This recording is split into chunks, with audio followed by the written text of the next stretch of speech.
कहानी शुरू होती है 13वीं सदी की शुरुआती दहाइयों से, जहां एक तरफ मंगोल सल्तनत अपने लीडर चंगेज खान की हुकूमत में एक बड़ी ताकत बनती जा रही थी और अपने सामने खड़े होने वाली हर सल्तनत और कबीले को मिटाती जा रही थी। बड़े बड़े कबाइल चंगेज खान की ताकत के सामने हथियार डालकर सरेंडर कर लेते, वरना उनके कबीले का नामो निशान मिटा दिया जाता। इन्हीं हालात में एक छोटा सा तुर्क कबीला मंगोल हमलों से जान बचाकर आज के सीरिया से तुर्की की हदूद में दाखिल होता है। इस कबीले के सरदार का नाम था अर्तुगरुल। जो भी इस सरहद की हिफाजत करेगा उसी का होगा मुस्तकबिल। जब तक इस तुर्क की सांस बाकी है खेल खत्म नहीं होगा। ये आज से 1000 साल पहले का नक्शा है, जब दुनिया में दो बड़ी ताकतें मौजूद थीं। एक तरफ अनातोलिया, आज के तुर्की से लेकर मशरकी यूरोप तक बाज़ंतीनी सल्तनत थी, और इसके साथ ही दूसरी तरफ तुर्कों की एक बहुत बड़ी सल्तनत सल्जूक अम्पायर थी। इन दोनों सल्तनतों की दरमियानी सरहद गैर वाज़ेह थी, इसलिए इन दोनों में छोटी मोटी झड़पें हमेशा होती रहती। बाज़ंतीनियों ने यह किया कि तुर्कों के हमलों को रोकने के लिए अपनी सरहद पर किलों का जाल बिछाना शुरू कर दिया। ये किले सरहदी चौकियों का काम करते थे और किसी भी हमला आवर के लिए इन किलों को पार करके बाज़ंतीनी सल्तनत पर हमला करना बहुत मुश्किल हो जाता। लेकिन बाज़ंतीनियों के ये किले भी तुर्कों को ना रोक सके। सल्जूकियों ने एक एक करके ये किले फतह करना शुरू कर दिए। अपने किलों को इस तरह तुर्कों के हाथों में जाता देखकर बाज़ंतीनी शहंशाह रोमानोस एक बड़ी फौज के साथ कुस्तुनतुनिया से तुर्कों से जंग के लिए निकला। बाज़ंतीनियों की पेशकदमी का सुनकर तुर्क भी अपने सुल्तान की लीडरशिप में बाज़ंतीनियों से मुकाबले के लिए निकले। तुर्कों का यह सुल्तान कोई और नहीं बल्कि तुर्कों का बहुत बड़ा लीडर सुल्तान अलप अरसलान था।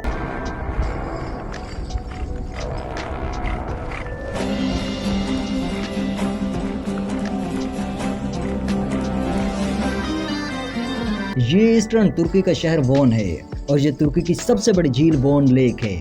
इस झील का पानी नमकीन है, इतना नमकीन कि आम मछली यहाँ जिंदा नहीं रह सकती, और ये तुर्की के टूरिस्ट अट्रैक्शन पॉइंट्स में से एक है।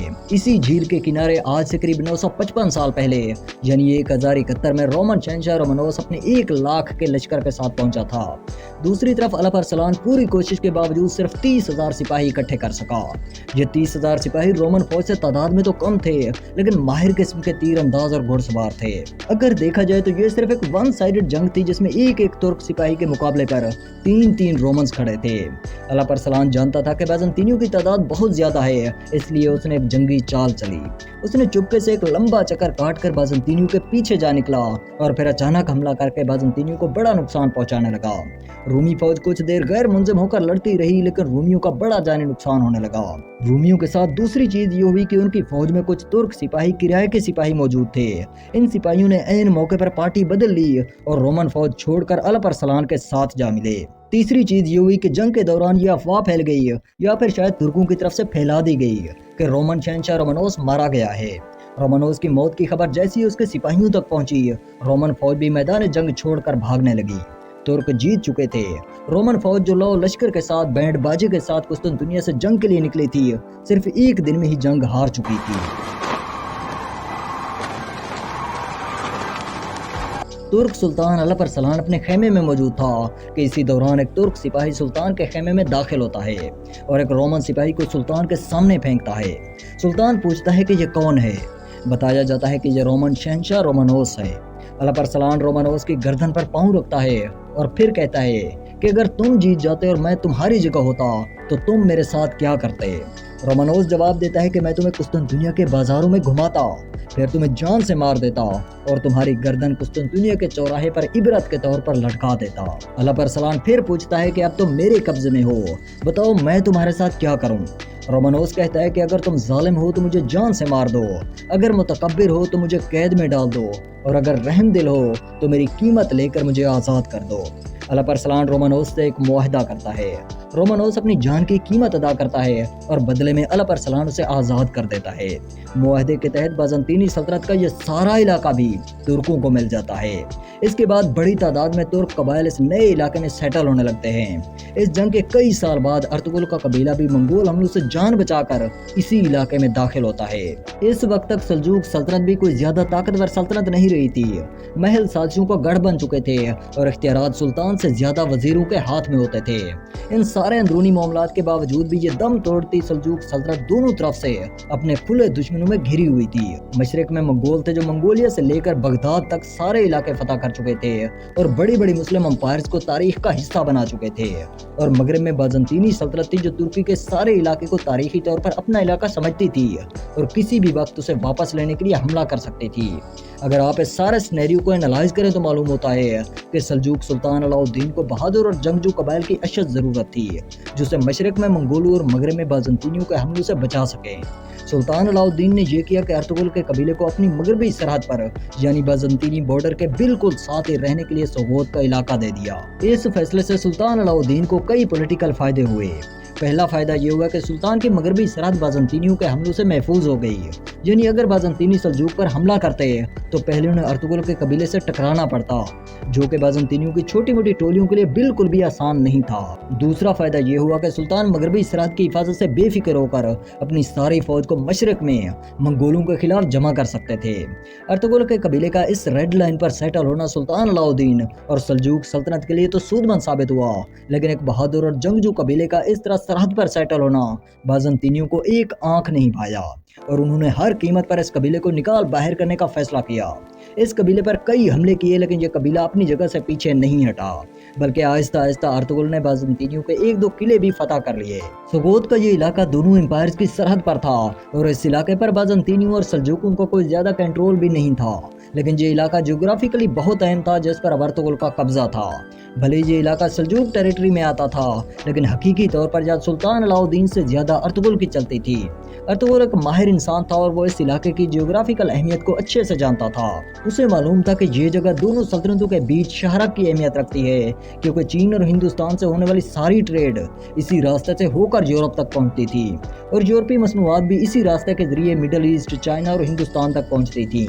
इस तरह तिजारती रूट्स पर होने की वजह से अर्तुगरुल ने यहाँ एक छोटा सा बाजार कायम किया। अब यूरोप से एशिया और एशिया से यूरोप जाने वाला हर काफिला इसी बाजार से होकर गुजरता था। ये ताजर अर्तुगरुल को टैक्स देते और बदले में अर्तुगरुल ने सिक्योरिटी फराहम करता और अपने इलाके से गुजरने की इजाजत देता। इस टैक्स की आमदनी से अर्तुगरुल का कबीला तरक्की करने लगा। वो कबीला जो चंद साल पहले फटे हाल इस इलाके तक पहुंचा था, अब चंद साल बाद वो कबीला अमीर तरीन कबाइल में शुमार होने लगा। इस टैक्स की रकम और जंगी सलाहियत ने जल्द ही अर्तुगरुल को पूरे अनातोलिया में फेमस कर दिया। छोटे छोटे तुर्क कबाइल जो मंगोल हमलों से जान बचाकर सेंट्रल एशिया से अनातोलिया पहुंच रहे थे, वो अर्तुगरुल के कबीले से इत्तेहाद करने लगे। इस तरह अर्तुगरुल की ताकत में इजाफा होने लगा। इस वक्त तक सल्जूक सल्तनत पर मंगोल ऑलमोस्ट काबिज हो चुके थे।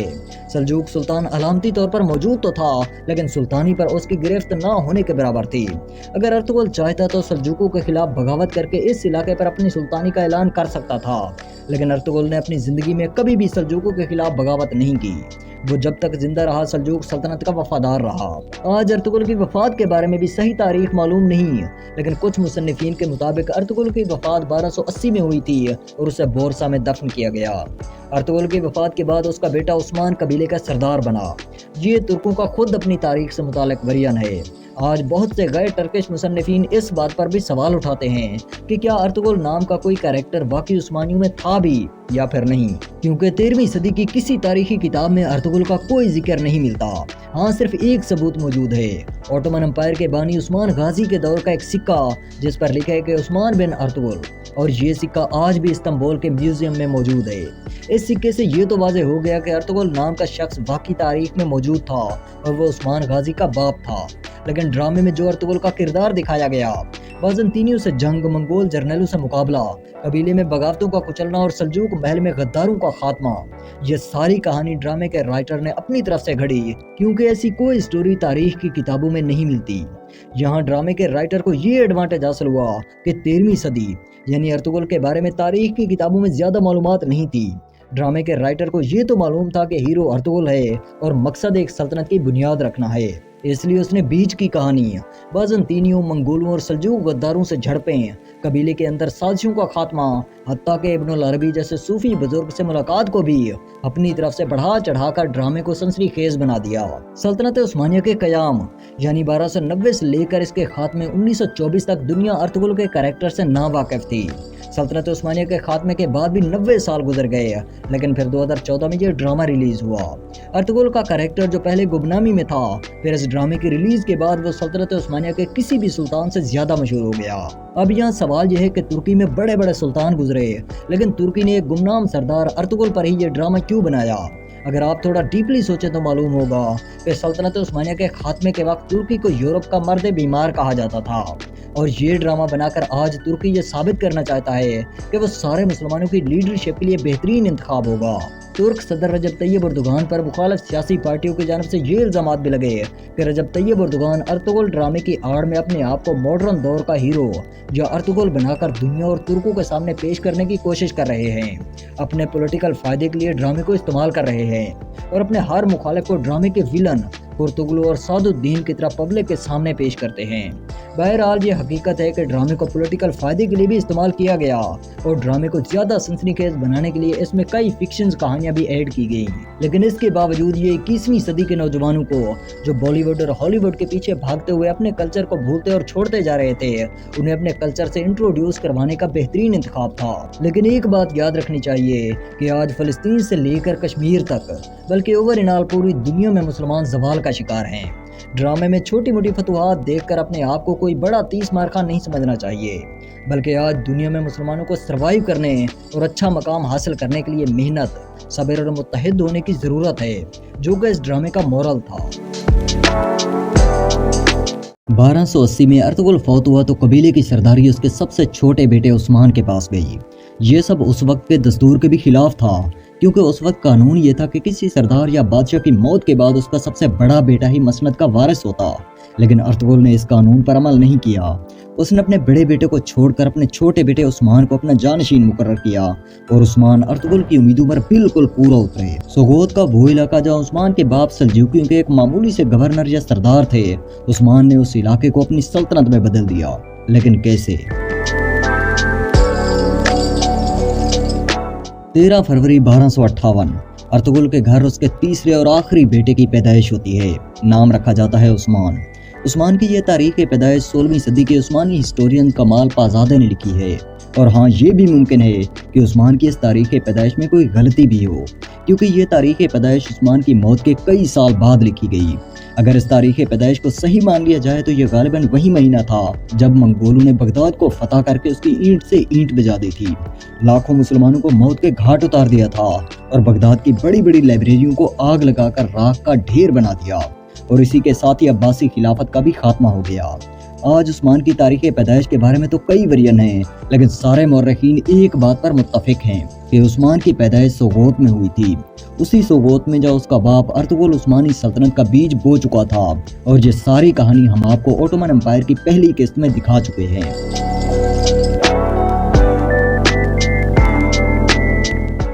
आज जिस तरह उस्मान की तारीख पैदाइश के बारे में तारीख के कई वरियन हैं, इसी तरह उस्मान का नाम भी एक मुअम्मा बना हुआ है। आज उस्मान के नाम के बारे में भी कई मौर्रिखीन का दावा है कि उसका नाम ओटोमान या अत्तमान था, क्योंकि अरबी लहजे का ये नाम उसे बहुत बाद में दिया गया। जबकि इब्ने बतूता जो उसी दौर के मुसन्निफ और ट्रैवलर हैं, और उसने उस्मान के बेटे और हान के दौरे हुकूमत में उस इलाके का दौरा भी किया था, उसने उस्मान का नाम उस्मानिक लिखा। लेकिन खैर, नाम जो भी हो, उस्मानी मौर्रिख कमाल पाजादे ने लिखा कि उस्मान अर्तुगरुल का सबसे छोटा बेटा था और उसकी परवरिश रिवायती खाना बदोश तुर्क तरीकों से हुई थी। उसने छोटी उम्र से ही कुश्ती, तलवारबाजी, घुड़सवारी और तीर चलाना सीख लिया था। उसने अपने तमाम भाइयों को पीछे छोड़ते हुए इन महारतों में तेजी से महारत हासिल की।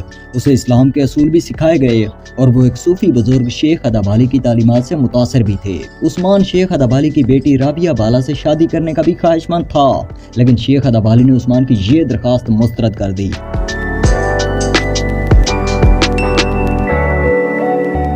उस्मान से मुताल्लिक पूरी दुनिया में और खासकर तुर्कों में एक किस्सा बड़ा मशहूर है, और वो ये कि एक दिन उस्मान किसी सफ़र पर जा रहे थे। रास्ते में रात हो गई और उस्मान को अपने मुर्शिद शेख अदाबाली के घर रात गुजारना पड़ी। जैसे उस्मान गहरी नींद में थे, उसने एक ख्वाब देखा। उस्मान ने देखा कि शेख अदाबाली के सीने से एक चांद निकलकर मेरे सीने में दाखिल हो जाता है और मेरी नाफ से एक पौधा निकलता है, और फिर देखते ही देखते ये पौधा एक बड़ा सा दरख्त बन जाता है और ये दरख्त इतना बड़ा हो जाता है कि इसकी शाखें जमीन के 3 टुकड़ों पर फैल जाती हैं। फिर इस दरख्त के नीचे 4 पहाड़ निकलते हैं जो इस दरख्त की शाखों को सहारा देते हैं, और इसके बाद इस दरख्त की जड़ों से दुनिया के 4 बड़े बड़े दरिया निकलते हैं। फिर इसी दौरान हवा चलती है और इस दरख्त के कुछ पत्ते खूबसूरत से शहर की तरफ उड़ने लगते हैं। उस्मानी ख्वाब के मुताबिक ये शहर ऐसी जगह था जहाँ 2 ज़मीनें और 2 समंदर आपस में मिलते हैं। उस्मान बेदार हुआ तो उसने अपना ये ख्वाब शेख अदवाली को बताया। शेख अदवाली ने कहा कि मुबारक हो, अल्लाह ने तुम्हें एक बड़ी सल्तनत की बिशारत दी है और तुम्हारी औलादें इस सल्तनत पर हुकूमत करेंगी। उस्मान के इस ख्वाब के बाद शेख अदवाली अपनी बेटी राबिया बाला की शादी भी उस्मान से करने के लिए राजी हो गया। ये है तुर्कों का वर्जन, जबकि दूसरे कई हिस्टोरियंस उस्मान के ख्वाब की इस कहानी को मैथोलॉजिकल कहानी कहते हैं। उनका कहना है कि बाद के उस्मानियों ने ये कहानी अपनी तरफ से घड़ी, लेकिन खैर बात जो भी हो, हमने दोनों वर्जन आपके सामने रख दिए। 1280 में अर्तुगरुल की मौत हुई तो उसके साथ ही दम तोड़ती सल्जूक सल्तनत का सूरज भी हमेशा के लिए गुरूब हो गया। मंगोल मुकम्मल तौर पर सल्जूक पर काबिज हो गए। उस्मान ने जब सल्जूकियों का ये हाल देखा तो वो समझ गया कि अब सल्जूकियों के झंडे के नीचे खड़े होने का कोई फायदा नहीं, इसलिए उसने सल्जूकियों से बगावत कर दी और सगोद के उस इलाके में अपनी हुक्मरानी का ऐलान कर दिया। सल्जूकियों में इतनी पावर नहीं थी कि वो उस्मान पर लश्कर कशी करते और उस्मान की बगावत को कुचलते, जबकि उस्मान के दूसरी तरफ बाज़ंटाइन एम्पायर भी एक कमजोर सल्तनत बन चुकी थी। उस्मान बाज़ंतीनियों से डरा नहीं, बल्कि उसने एक कदम आगे बढ़कर बाज़ंटाइन एम्पायर पर हमले शुरू कर दिए।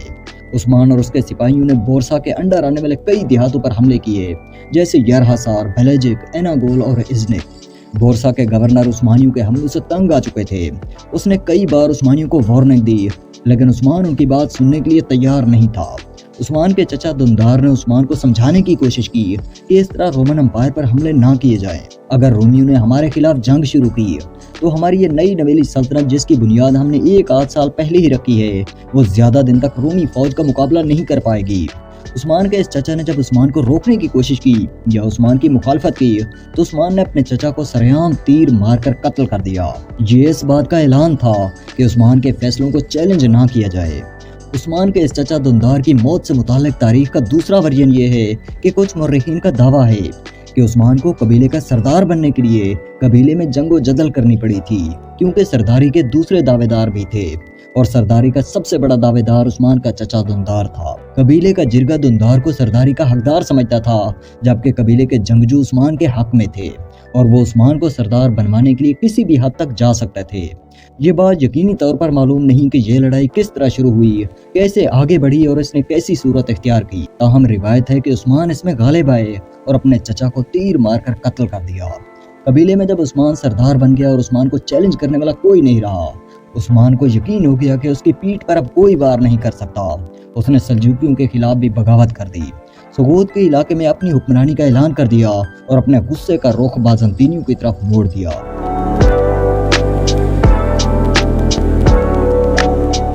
1284 या 85 में बोरसा के हाकिम ने घात लगाकर उस्मान और उसके सिपाहियों पर हमला किया। इस झड़प में उस्मान के कई करीबी साथी मारे गए और इन शहीद होने वालों में उस्मान का भतीजा भी शामिल था। उस्मान ने इस शिकस्त का बदला लेने का फैसला किया और सिर्फ 1 या 1.5 साल बाद ही 1286 में बोरसा के अंडर आने वाले किले कोलजा हसार की तरफ बढ़े। उस्मान ने अपने 300 सिपाहियों के साथ रात की तारीकी में इस किले पर हमला किया और इसे फतह भी कर लिया। यूं उसकी सल्तनत शुमाल की सिमत इज़निक झील के किनारे तक फैल गई। कोलजा हसार में उस्मानियों के इस फतह ने शहर के रूमी हाकिम को सख्त बरहम कर दिया, क्योंकि वो किसी मुसलमान सरहदी अमीर की अतात और ताबेदारी कबूल करने पर आमादा नहीं था। उसने एक और किलेदार से इत्तेहाद किया और दोनों ने मुसलमानों से जंग करने और उनसे छीने गए रूमी इलाकों को वापस लेने पर इत्तेफाक किया। दोनों अफवाज इकेज़ा, बेलेजिक और एनागोल के दरमियानी मकाम पर आमने सामने हुई, जहाँ एक शदीद मार्का बरपा हुआ। इस जंग में उस्मान के भाई सावजी बेग मारे गए, लेकिन नतीजतन उस्मानियों को फतह नसीब हुई और वो किला कोलजा हसार में दाखिल हुए और रूमी अफवाज का कायद मारा गया। रिवायत है कि उस्मानियों ने पहली मरतबा इस बस्ती के गिरजा घर को मस्जिद में तब्दील किया, जहाँ पहला खुतबा पढ़ा गया और वहाँ शहर के लिए पहला काजी और हाकिम मुकर्रर किया गया। इस शहर की फतह की तारीख के तयन में मुर्रिखीन के दरमियान इख्तलाफ पाया जाता है, ताहम किसी ने भी इसे 1286 से पहले या 1291 के बाद करार नहीं दिया। عثمان نے اپنے اس نئے شہر کو روم کی طرف پیش قدمی کے لیے اپنا مرکز بنایا اور اپنے نام سے خطبہ دینے کا حکم دیا، جو اقتدار اور خود مختاری کی پہلی علامت تھی۔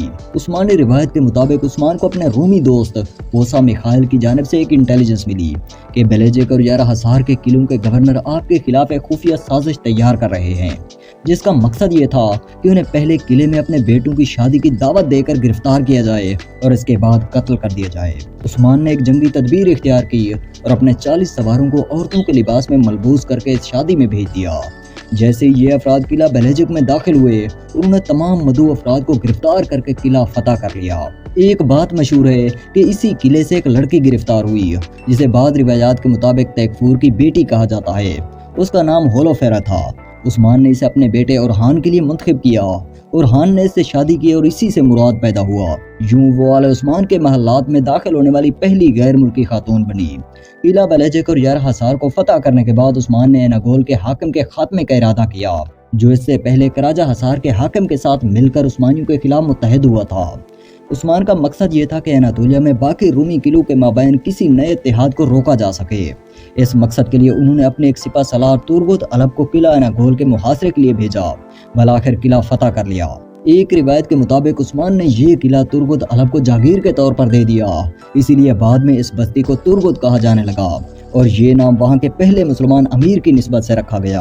بازنطینی سلطنت دارالحکومت اور بلقان میں شورشوں اور بغاوتوں کو دبانے میں مصروف تھی اور اناطولیہ میں اپنے طاقتور دشمنوں جیسے کرمانیوں اور ساحلی علاقوں کے ساتھ مسلسل تصادم میں الجھی ہوئی تھی، اس لیے وہ طویل عرصے تک عثمان کے خلاف کوئی مؤثر اقدام نہیں کر پائی۔ یوں عثمان کو اپنی سلطنت میں آزادانہ توسیع کا موقع ملا۔ عثمان نے اپنی سرحد کے قریب تمام رومی امراء کو پیغام بھیجا اور انہیں 3 امور میں سے ایک اختیار کرنے کی دعوت دی: اسلام یا جزیہ یا جنگ۔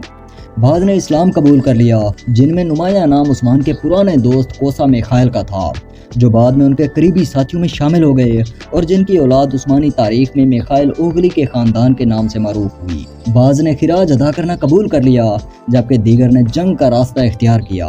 ان رومی امراء نے 1301 میں بورسا، مادانوس، ادرہنوس، قطہ اور قسطلہ میں ایک دوسرے کو جمع کیا تاکہ عثمان کے خلاف ایک صلیبی اتحاد قائم کیا جا سکے، کیونکہ یہ واضح ہو چکا تھا کہ عثمان اناطولیہ کے طاقتور ترین رومی شہر بورسا کا محاصرہ سخت کر رہے ہیں اور اسے فتح کر کے اپنی ریاست میں شامل کرنے کا ارادہ رکھتے ہیں۔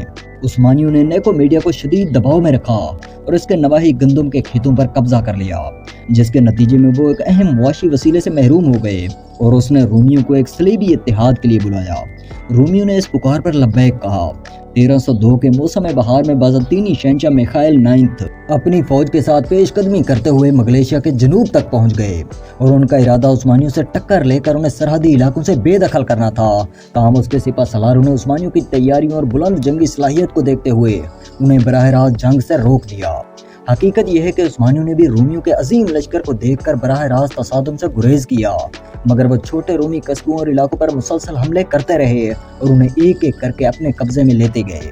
بازنطینی شہنشاہ کی عسکری سرگرمیوں نے سرحدی اسلامی دیہات اور قصبوں کے لیے خطرے کی گھنٹی بجا دی اور اس حقیقت کو واضح کر دیا کہ جب تک یہ علاقے متحد ہو کر کسی مضبوط قائد کے پرچم تلے جمع نہ ہوں، ان کا وجود مستقل خطرے میں رہے گا۔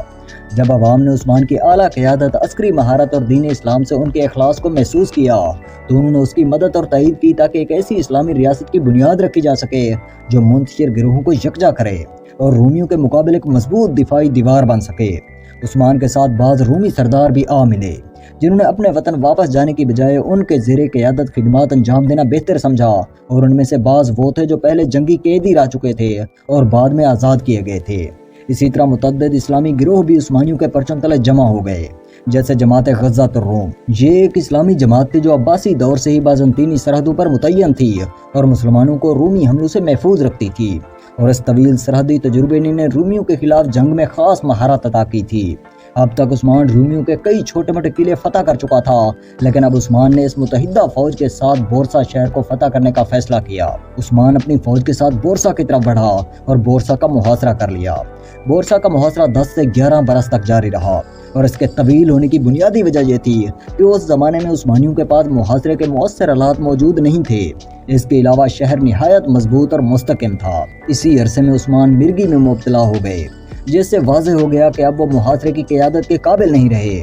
عثمان نے یہ ذمہ داری اپنے بیٹے اورحان کے سپرد کر دی اور خود لشکری مہمات میں شرکت ترک کر کے گھر میں قیام پذیر ہو گئے۔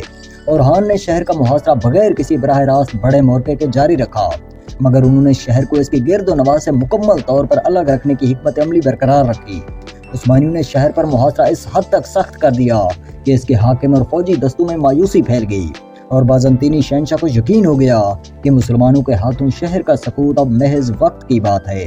چنانچہ اس نے ایک مشکل فیصلہ کیا اور اپنے عامل کو حکم دیا کہ شہر خالی کر دیا جائے۔ عامل نے اس حکم پر عمل کیا، رومی فوج شہر سے نکل گئی اور اورحان 6 اپریل 1326 کو شہر میں داخل ہوئے۔ اورحان نے اہل شہر کے ساتھ کوئی بدسلوکی نہیں کی، کیونکہ انہوں نے عثمانی اقتدار کو تسلیم کر لیا تھا اور جزیہ ادا کرنے کا عہد کر لیا تھا۔ شہر کا حاکم اورحان کے سامنے حاضر ہوا، پھر اس نے ان کے روبرو اسلام قبول کیا اور اورحان کی بیعت کر کے ان کی اطاعت میں داخل ہو گیا۔ اسے اعزاز و تکریم کے طور پر بیگ کا لقب عطا کیا گیا اور طویل محاصرے کے دوران اس کی ثابت قدمی اور وفاداری کے اعتراف میں اسے نوازا گیا۔ بعد ازاں وہ سلطنت عثمانیہ کے نمایاں قائدین میں شامل ہونے لگا۔ اس سے متاثر ہو کر رومیوں کے متعدد دیگر قائدین بھی اسلام لے آئے اور عثمانی پرچم تلے شامل ہو گئے۔ یوں بورسا طویل انتظار کے بعد فتح ہوا اور اورحان فوراً سغوت واپس روانہ ہوئے تاکہ اپنے والد کو اس عظیم فتح کی خبر دے سکے۔ جب اورحان سغوت پہنچے تو انہیں فوراً اپنے والد کے پاس بلایا گیا، جہاں انہوں نے عثمان کو آخری حالت میں پایا۔ اورحان نے بوڑھے اور بیمار باپ کو فتح کی خوشخبری سنائی اور کچھ ہی دیر بعد عثمان اس دنیا سے رخصت ہو گئے۔ وفات سے قبل انہوں نے اپنے بعد حکومت اورحان کے سپرد کرنے کی وصیت کی۔ عثمان کو عارضی طور پر سغوت میں دفن کیا گیا اور پھر ان کی وصیت کے مطابق اورحان نے ان کا جسد بورسا منتقل کر دیا، جہاں ان کا مزار آج بھی ہے۔ اس سٹوری کا زیادہ تر حصہ ٹرکش ہسٹورینز اور ترک روایات سے لیا گیا ہے، لیکن حقیقت یہ ہے کہ عثمانی، یورپی اور رومی ہسٹورینز بھی عثمان اول کی اصل اور ان کے قبیلے کے نسب کے بارے میں مکمل طور پر قابل اعتماد نہیں ہیں۔ جو اصل عثمانی دستاویزات باقی ہیں وہ سب قسطنطنیہ کی فتح کے بعد کی ہیں۔ رومی مورخین بھی اپنی تحریروں میں عثمانیوں کی اصل کا کوئی واضح ذکر نہیں کرتے۔ ابتدائی یورپی مورخین نے اس ترک قوم اور اس کی اصل میں اس وقت دلچسپی لینا شروع کی جب یہ یورپ کے لیے سنجیدہ خطرہ بننے لگی، یعنی عثمان اول کی وفات کے تقریباً 100 سال بعد یا اس سے بھی زیادہ عرصے کے بعد۔ 1326 میں بورسا کے حاکم نے اورحان کے سامنے ہتھیار ڈال دیے۔ بورسا کی فتح کے ساتھ ہی عثمانیوں کے لیے فتح کے دروازے کھل گئے، لیکن اسی سال سلطنت عثمانیہ کے بانی سردار عثمان کی بھی موت ہو گئی۔ عثمان نے وصیت کی تھی کہ اس کی موت کے بعد اس کی سلطنت اس کے بیٹوں میں تقسیم نہ کی جائے، بلکہ اس کی سلطنت کا واحد وارث اس کا بیٹا اورحان غازی ہوگا۔ اس کے ساتھ ہی اورحان بغیر کسی خون ریزی کے اپنے باپ کی جاگیر کا مالک بن گیا۔ اس اوٹومن امپائر کی تیسری قسط میں ہم آپ کو سلطنت عثمانیہ کے پہلے سلطان اورحان غازی کی کہانی دکھا رہے ہیں۔ 1326 میں بورسا فتح ہوا تو عثمانیوں کے ہاتھ گویا سونے کی چڑیا لگ گئی۔ اب ان کے ہاتھ ایک ایسی سرزمین تھی جسے وہ سلطنت کا نام دے سکتے تھے، اور انہوں نے یہ نام دیا بھی۔ اورحان نے پہلی بار اپنے لیے سلطان کا ٹائٹل چنا۔ اس سے پہلے عثمانیوں میں سردار کے لیے بے کا لفظ استعمال ہوتا تھا، لیکن اب اورحان بے نہیں بلکہ سلطنت عثمانیہ کے پہلے سلطان بن چکے تھے، اور اس کے سامنے تھی بے یار و مددگار بازنٹائن امپائر۔ ترکوں میں ایک روایت تھی کہ وہ نان مسلم سے جہاد کرتے جسے وہ غازہ کا نام دیتے، اور غازہ کرنے والوں کو غازی کہا جاتا۔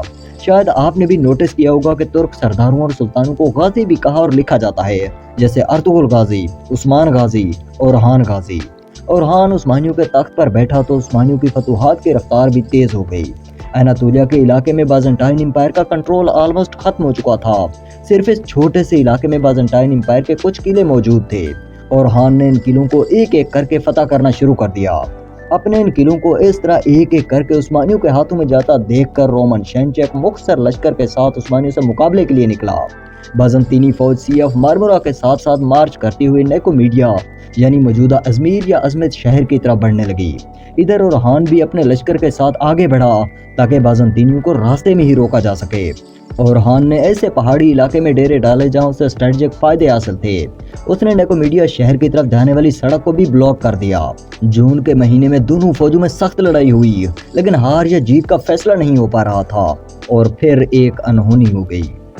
رومن فوج کے ساتھ وہی ہوا جو اس سے کئی سال پہلے الپرسلان سے جنگ کے دوران ہوا تھا، اور جس کی کہانی ہم اوٹومن امپائر کی پہلی قسط میں دکھا چکے ہیں۔ یعنی جنگ کے دوران ہی یہ افواہ پھیل گئی یا ترکوں کی طرف سے پھیلا دی گئی کہ رومن شہنشاہ عثمانیوں کے ہاتھوں مارا گیا ہے، ये खबर जैसे ही रोमन फौजियों तक पहुंची, वो अपनी जान बचाने के लिए मैदान जंग से इधर उधर भागने लगे। उस्मानी जीत चुके थे। रोमन फौज के कदम उखड़ गए और वो कुस्तुनतुनिया की तरफ भाग गई। इसके बाद रोमन शहंशाह भी अपनी जान बचाकर किसी न किसी तरह कुस्तुनतुनिया पहुंच गया। इस जंग को आज बैटल ऑफ पेलकनून के नाम से याद किया जाता है। ये जंग कहने को तो कोई बड़ी जंग नहीं थी, लेकिन ये उस्मानियों और रोमन शहंशाह के रूबरू पहली जंग थी और इस हार ने बाज़ंतीनियों पर बड़ा नफसियाती असर डाला।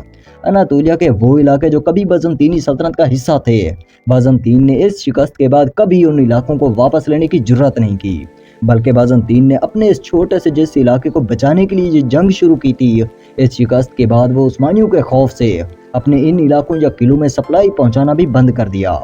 ये बाज़ंतीनी इलाके दारुल हुकूमत की मदद के बगैर कब तक उस्मानियों का मुकाबला करते, इसलिए ये किले एक एक करके उस्मानियों के सामने हथियार डालते चले गए। और हान ने 1331 में नेकिया और 1337 में अजमत शहर को भी फतह कर लिया। नेकिया और अजमीर के बशिंदे तेजी से बढ़ती हुई उस्मानी कौम में शामिल हो गए और 1340 तक इनकी अक्सरियत इस्लाम भी कबूल कर चुकी थी। अब तक बाज़ंतीन का ये इलाका बथीनिया भी मुकम्मल तौर पर उस्मानियों के हाथ में आ चुका था, यानी पूरे अनातोलिया से बाज़ंतीन का खात्मा हो चुका था। उस्मानी कुस्तुनतुनिया के दरवाजे तक जा पहुंचे थे और हान ये दरवाजा पार करना चाहता था और उसने ये मुश्किल दरवाजा पार किया। और हान का ख्वाब था कि वो यूरोप में दाखिल होकर बाज़ंतीन के खिलाफ गाजा यानी जिहाद करे। यूरोप में दाखिल होने के दो ही रास्ते थे।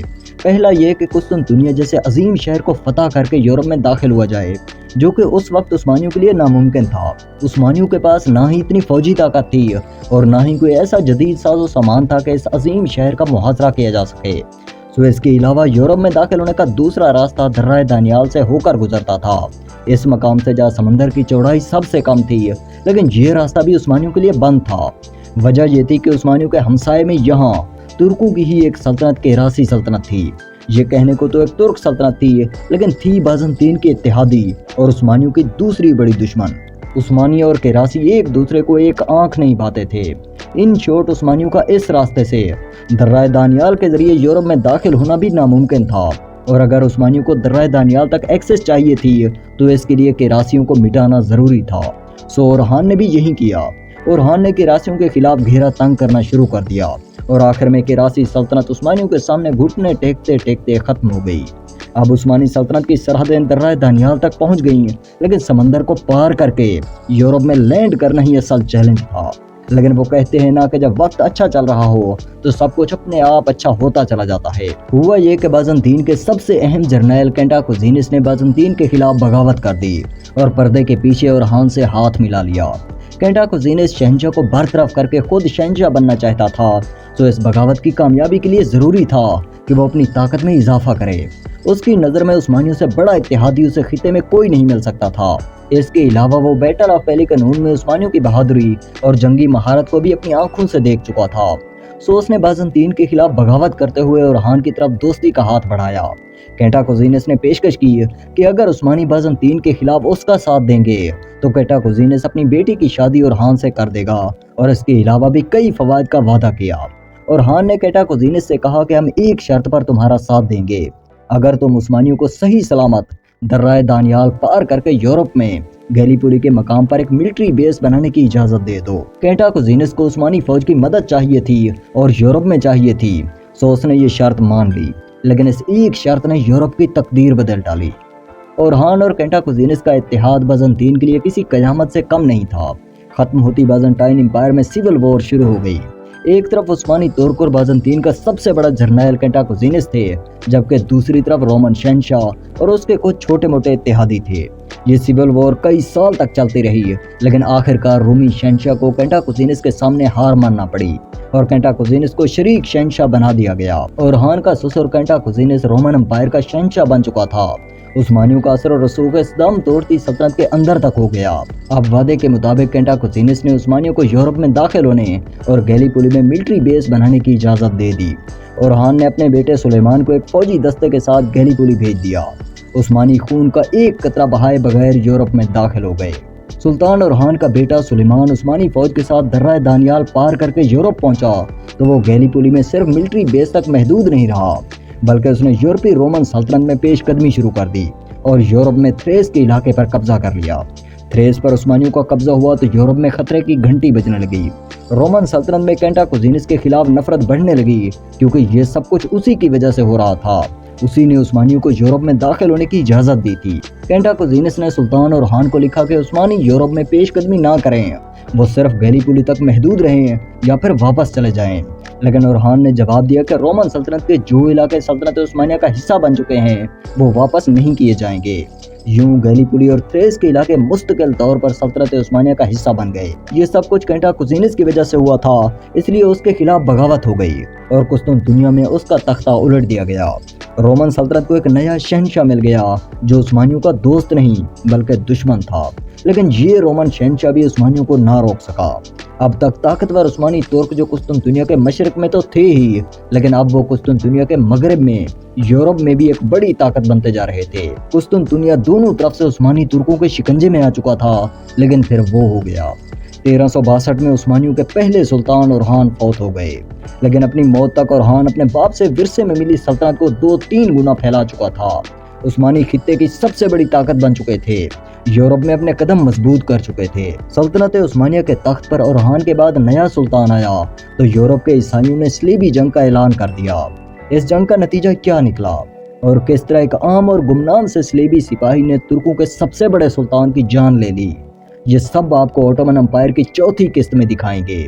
लेकिन इस दौरान अगर आप पहली 2 किस्तें देखना चाहते हैं, ये जानना चाहते हैं कि अर्तुगरुल कौन था जिसकी मौत तो 1280 में हुई थी, लेकिन दुनिया में उसकी शोहरत इसकी मौत के कई सदियां बाद 2014 में हुई। अगर आप ये जानना चाहते हैं कि अर्तुगरुल कौन था तो ये पहली किस्त देख सकते हैं, और अगर आप ऑटोमन एम्पायर के बानी उस्मान गाजी की कहानी जानना चाहते हैं तो ये दूसरी किस्त देख सकते हैं। 1362 में सुल्तान ओरहान फौत हुआ तो उस्मानी यूरोप में दाखिल हो चुके थे। उस्मानी कुस्तुनतुनिया के मशरक में भी और मगरब में भी एक बड़ी ताकत बनते जा रहे थे। सुल्तान ओरहान के 3 बेटे थे, सुलेमान, मुराद और खलील। अब सवाल ये था कि ओरहान की मौत के बाद उसकी सल्तनत उसके किस बेटे के पास जाएगी। सबसे बड़ा बेटा सुलेमान जो सबसे पहले यूरोप में दाखिल हुआ और जिसने सुल्तान ओरहान के हुक्म पर यूरोप में पहला मिलिट्री बेस बनाया था, वो सुल्तानी के दावे से आउट था, यानी वो ओरहान की मौत से पहले ही फौत हो चुका था। बाकी बचे 2 बेटे मुराद और खलील। सो हुआ ये कि मुराद ने खलील को कत्ल करवा दिया और खुद सुल्तान बन गए। सुल्तान ओरहान के बाद उसका बेटा मुराद अव्वल उस्मानियों के तख्त पर बैठा तो उसने कमी महसूस की। उसने नोटिस किया कि उस्मानी सिपाहियों में लड़ने का जज्बा तो था, लेकिन फौज में डिसिप्लिन नहीं था। तुर्क फौज मुख्तलिफ इलाकों और कबीलों से जमा की जाती, जिनकी पहली वफादारी अपने कबीले और सरदार से होती। अगर उस्मानी सुल्तान की किसी कबीले से अनबन हो जाती तो उस कबीले से जमा किए गए सिपाही भी उस्मानी फौज छोड़कर अपने कबीले और सरदार के साथ खड़े हो जाते, जो कि मुराद अव्वल को पसंद नहीं था।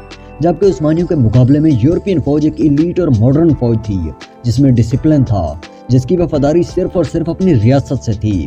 मुराद अव्वल ने जब ये सब कुछ नोटिस किया तो उसने भी एक ऐसी फौज की ज़रूरत महसूस की। लेकिन यहाँ पर सुल्तान के सामने वही पुरानी प्रॉब्लम थी, यानी अगर इस फोर्स के लिए सिपाही अनातोलिया में मौजूद तुर्क कबाइल से जमा किए जाते तो इन सिपाहियों की वफादारी भी सबसे पहले अपने कबीले के लिए होती। सुल्तान ने इसका हल ये निकाला कि उसने तुर्क इलाकों को छोड़कर यूरोपियन इलाके जो ऑटोमन एम्पायर के तसल्लुत में आ चुके थे, सुल्तान ने उनके लिए लाजिम कर दिया कि हर घर का एक लड़का जिसकी उम्र 8 से 18 बरस के दरमियान होगी वो उस्मानियों के हवाले किया जाएगा। आप कह लें कि ये लड़का यूरोपियन इलाकों से बतौर खिराज लिया जाता, फिर इन लड़कों को समंदर पार अनातोलिया के इलाकों में लाया जाता, इन्हें इस्लाम कबूल करवाया जाता, तुर्क रिवायात सिखाई जाती और कई साल तक इनकी जंगी ट्रेनिंग होती। उस्मानियों के इस नई फौज को जेनिसरीज या गुलामों की फौज कहा जाता। यहाँ एक बात याद रखनी चाहिए कि गुलामों की जो आम शक्ल हमारे जहन में आती है, ये उस तरह के गुलाम नहीं थे। इनके हकूक गुलामों से बहुत ज्यादा बल्कि आम तुर्क फौज से भी ज्यादा थे। इस फोर्स की शान शौकत देखकर कुछ साल बाद यूरोपियन और तुर्क कबाइल अपने बच्चों को बखुशी इस फोर्स में शामिल करवाने की ख्वाहिश करते। 1370 तक उस्मानियों की सबसे ताकतवर फौज जेनिसरीज बन चुकी थी और सुल्तान मुराद अव्वल ने यूरोप में एड्रिन शहर भी फतह कर लिया था। अब क्योंकि उस्मानियों का रुख यूरोप की तरफ था, उस्मानी यूरोप को फतह करके अपनी सल्तनत को वसअत देने पर तुले हुए थे, तो उसके लिए जरूरी था कि उस्मानियों का दारुल हुकूमत भी समंदर पार यूरोप मुंतकिल किया जाए। सो सुल्तान मुराद ने पहली बार बोरसा शहर को छोड़कर उस्मानी दारुल हुकूमत एड्रिन मुंतकिल कर दिया। एड्रिन शहर फतह हुआ तो पूरे यूरोप में खतरे की घंटियां सुनाई देने लगी, खास तौर पर सर्बिया में, क्योंकि अब उस्मानियों की सरहदें सर्बिया के दरवाजे तक पहुंच चुकी थीं और सर्बियन बादशाहों को ये भी मालूम था कि अगर आज नहीं तो कल उस्मानी सर्बिया पर हमला जरूर करेंगे। इसलिए सर्बिया ने कॉन्स्टेंटिनोपल यानी बाज़ंतीन और बल्गारिया को एक सलीबी इत्तेहाद के लिए बुलाया ताकि यूरोप में उस्मानियों की बढ़ती हुई ताकत को रोका जा सके। लेकिन बाज़ंतीन और बल्गारिया को मुत्तहिद करके उस्मानियों के सामने खड़े होने की सर्बिया की ये कोशिश नाकाम रही। बाज़ंतीन और बल्गारिया ने जब सर्बिया से इत्तेहाद नहीं किया तब सर्बिया ने अकेले ही उस्मानियों से लड़ने का फैसला किया। 1371 उस्मानी सुल्तान मुराद अव्वल भी यूरोप में नहीं था, बल्कि वो समंदर पार अनातोलिया के इलाकों में अपनी नई नवेली फौज जेनिसरीज के साथ बगावतों को कुचलने में मसरूफ था और उस्मानी दारुल हुकूमत एड्रिन में उसका उस्ताद और माहिर जर्नैल शाहीन पाशा था।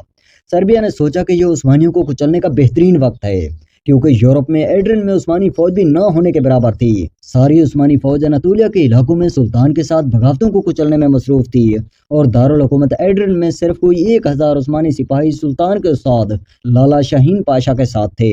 सर्बियन फौज पेशकदमी करते हुए मेरेट्सा दरिया के किनारे पहुंच गई। इधर उस्मानी दारुल हुकूमत एड्रिन में लाला शाहीन पाशा को भी सर्बियन लश्कर की आमद की खबर पहुंच गई। लाला शाहीन पाशा माहिर जर्नैल था। वो जानता था कि सर्बियन फौज की तादाद बहुत ज्यादा है, इसलिए तुर्क रूबरू उनका मुकाबला नहीं कर सकते। उसने एक तरकीब लगाई। रात की तारीकी में जब सर्बियन लश्कर गहरी नींद में था तब लाला शाहीन पाशा ने अपने सिपाहियों के साथ अचानक सर्बियन फौज पर हमला किया। आधे सोए और आधे जागे सर्बियन सिपाही कब तक उस्मानियों का मुकाबला करते। उस्मानियों ने संभलने का मौका ही नहीं दिया। सर्बियन लश्कर को लगा कि शायद उस्मानियों के बहुत बड़े लश्कर ने हम पर हमला कर दिया है, इसलिए जिस सिपाही का जिधर मुंह आया वो उधर भागने लगा। इस भागम भाग में भी उस्मानियों ने हजारों सर्बियन सिपाहियों को कत्ल कर दिया। हजारों सर्बियन सिपाही दरिया मोरिट्सा में डूब कर मारे गए। सर्बियन लश्कर को इबरतनाक शिकस्त हुई। यह सर्बिया की बहुत बड़ी शिकस्त थी और उस्मानियों की बहुत बड़ी फतह। इस जंग में सर्बियन सिपाहियों की तादाद कोई 50,000 से 60,000 के दरमियान थी, जबकि उस्मानियों के फौज के बारे में तारीख के कई वरियन हैं। कुछ मौरखीन का दावा है कि उस्मानियों की तादाद 800 थी, जबकि कुछ कहते हैं कि 4000 उस्मानी थे। उस्मानी 800 या 4000, लेकिन एक बात तय है कि वह सर्बियन लश्कर से कई गुना कम थे। इस शिकस्त ने सर्बियन अंपायर की ताकत आलमोस्ट खत्म कर दी और उस्मानियों की पेशकदमी यूरोप में तेज होने लगी। सर्बियन जो अपने 50,000 के लश्कर के साथ उस्मानियों को यूरोप से निकालने के लिए आए थे, इस शिकस्त के बाद वो अपना मुल्क भी खो बैठे। सर्बिया कई टुकड़ों में तकसीम हो गया और सर्बिया के ये इलाके उस्मानियों की बर्तरी तस्लीम करने लगे। सर्बिया के टूटे हुए टुकड़ों में से एक इलाके पर सर्बियन प्रिंस लाजार की हुकूमत कायम हो गई। प्रिंस लाजार वक्ती तौर पर तो उस्मानियों का वफादार रहा और खिराज की रकम भी अदा करता रहा, लेकिन दिल ही दिल में वो उस्मानियों को अपने इलाकों से निकालने का प्लान भी बनाता रहा। और फिर 1385 के आसपास उसने उस्मानियों के खिलाफ बगावत कर दी, यानी खिराज की जो रकम वो मुआहदे के तहत अदा करने का पाबंद था, उसने वो रकम अदा करने से इनकार कर दिया।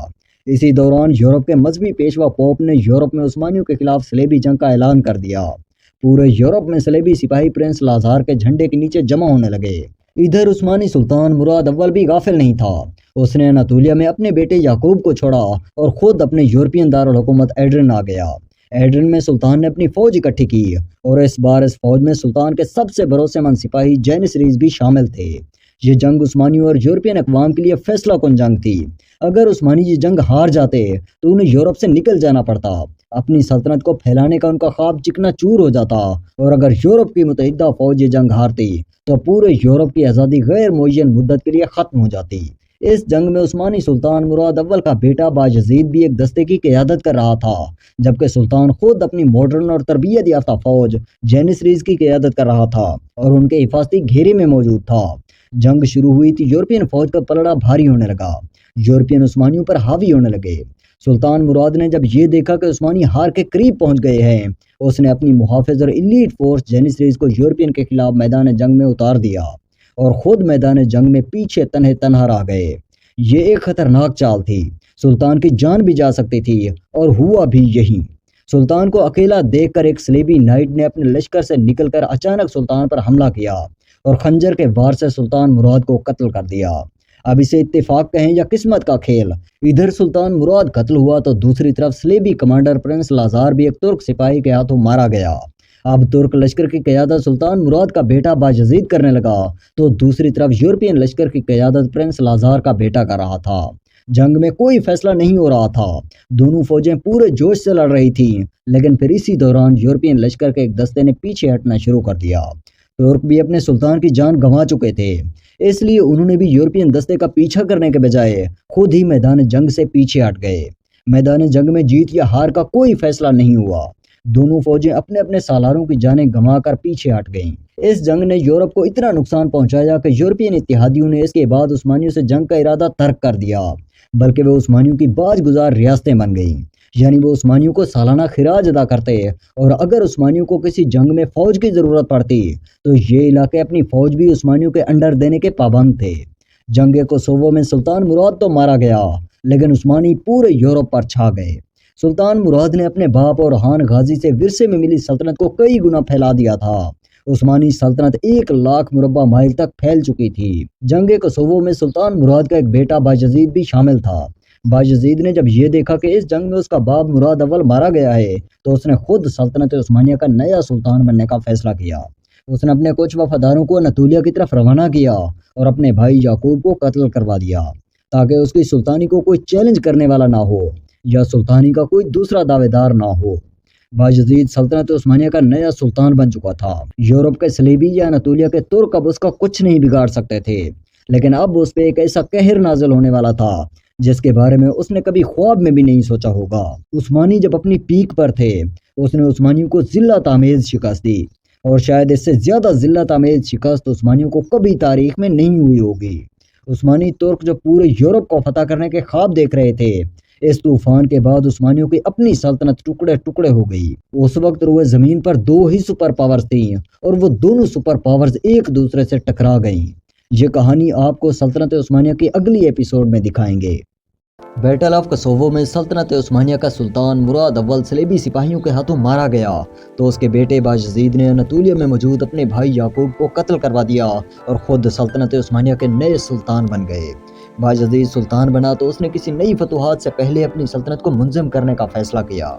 उसने यूरोप में सर्बियन सल्तनत के शहंशाह की बेटी से शादी करके अमन मुआहदा कर लिया, और इधर समंदर पार अनातोलिया में तुर्कों की ही एक सल्तनत करमानिया सल्तनत के सरदार से अपनी बहन की शादी करके उनसे भी अमन मुआहदा कर लिया। सर्बिया में तो अमन हो गया, लेकिन करमानिया में इस मैरिज डिप्लोमेसी से अमन नहीं हुआ।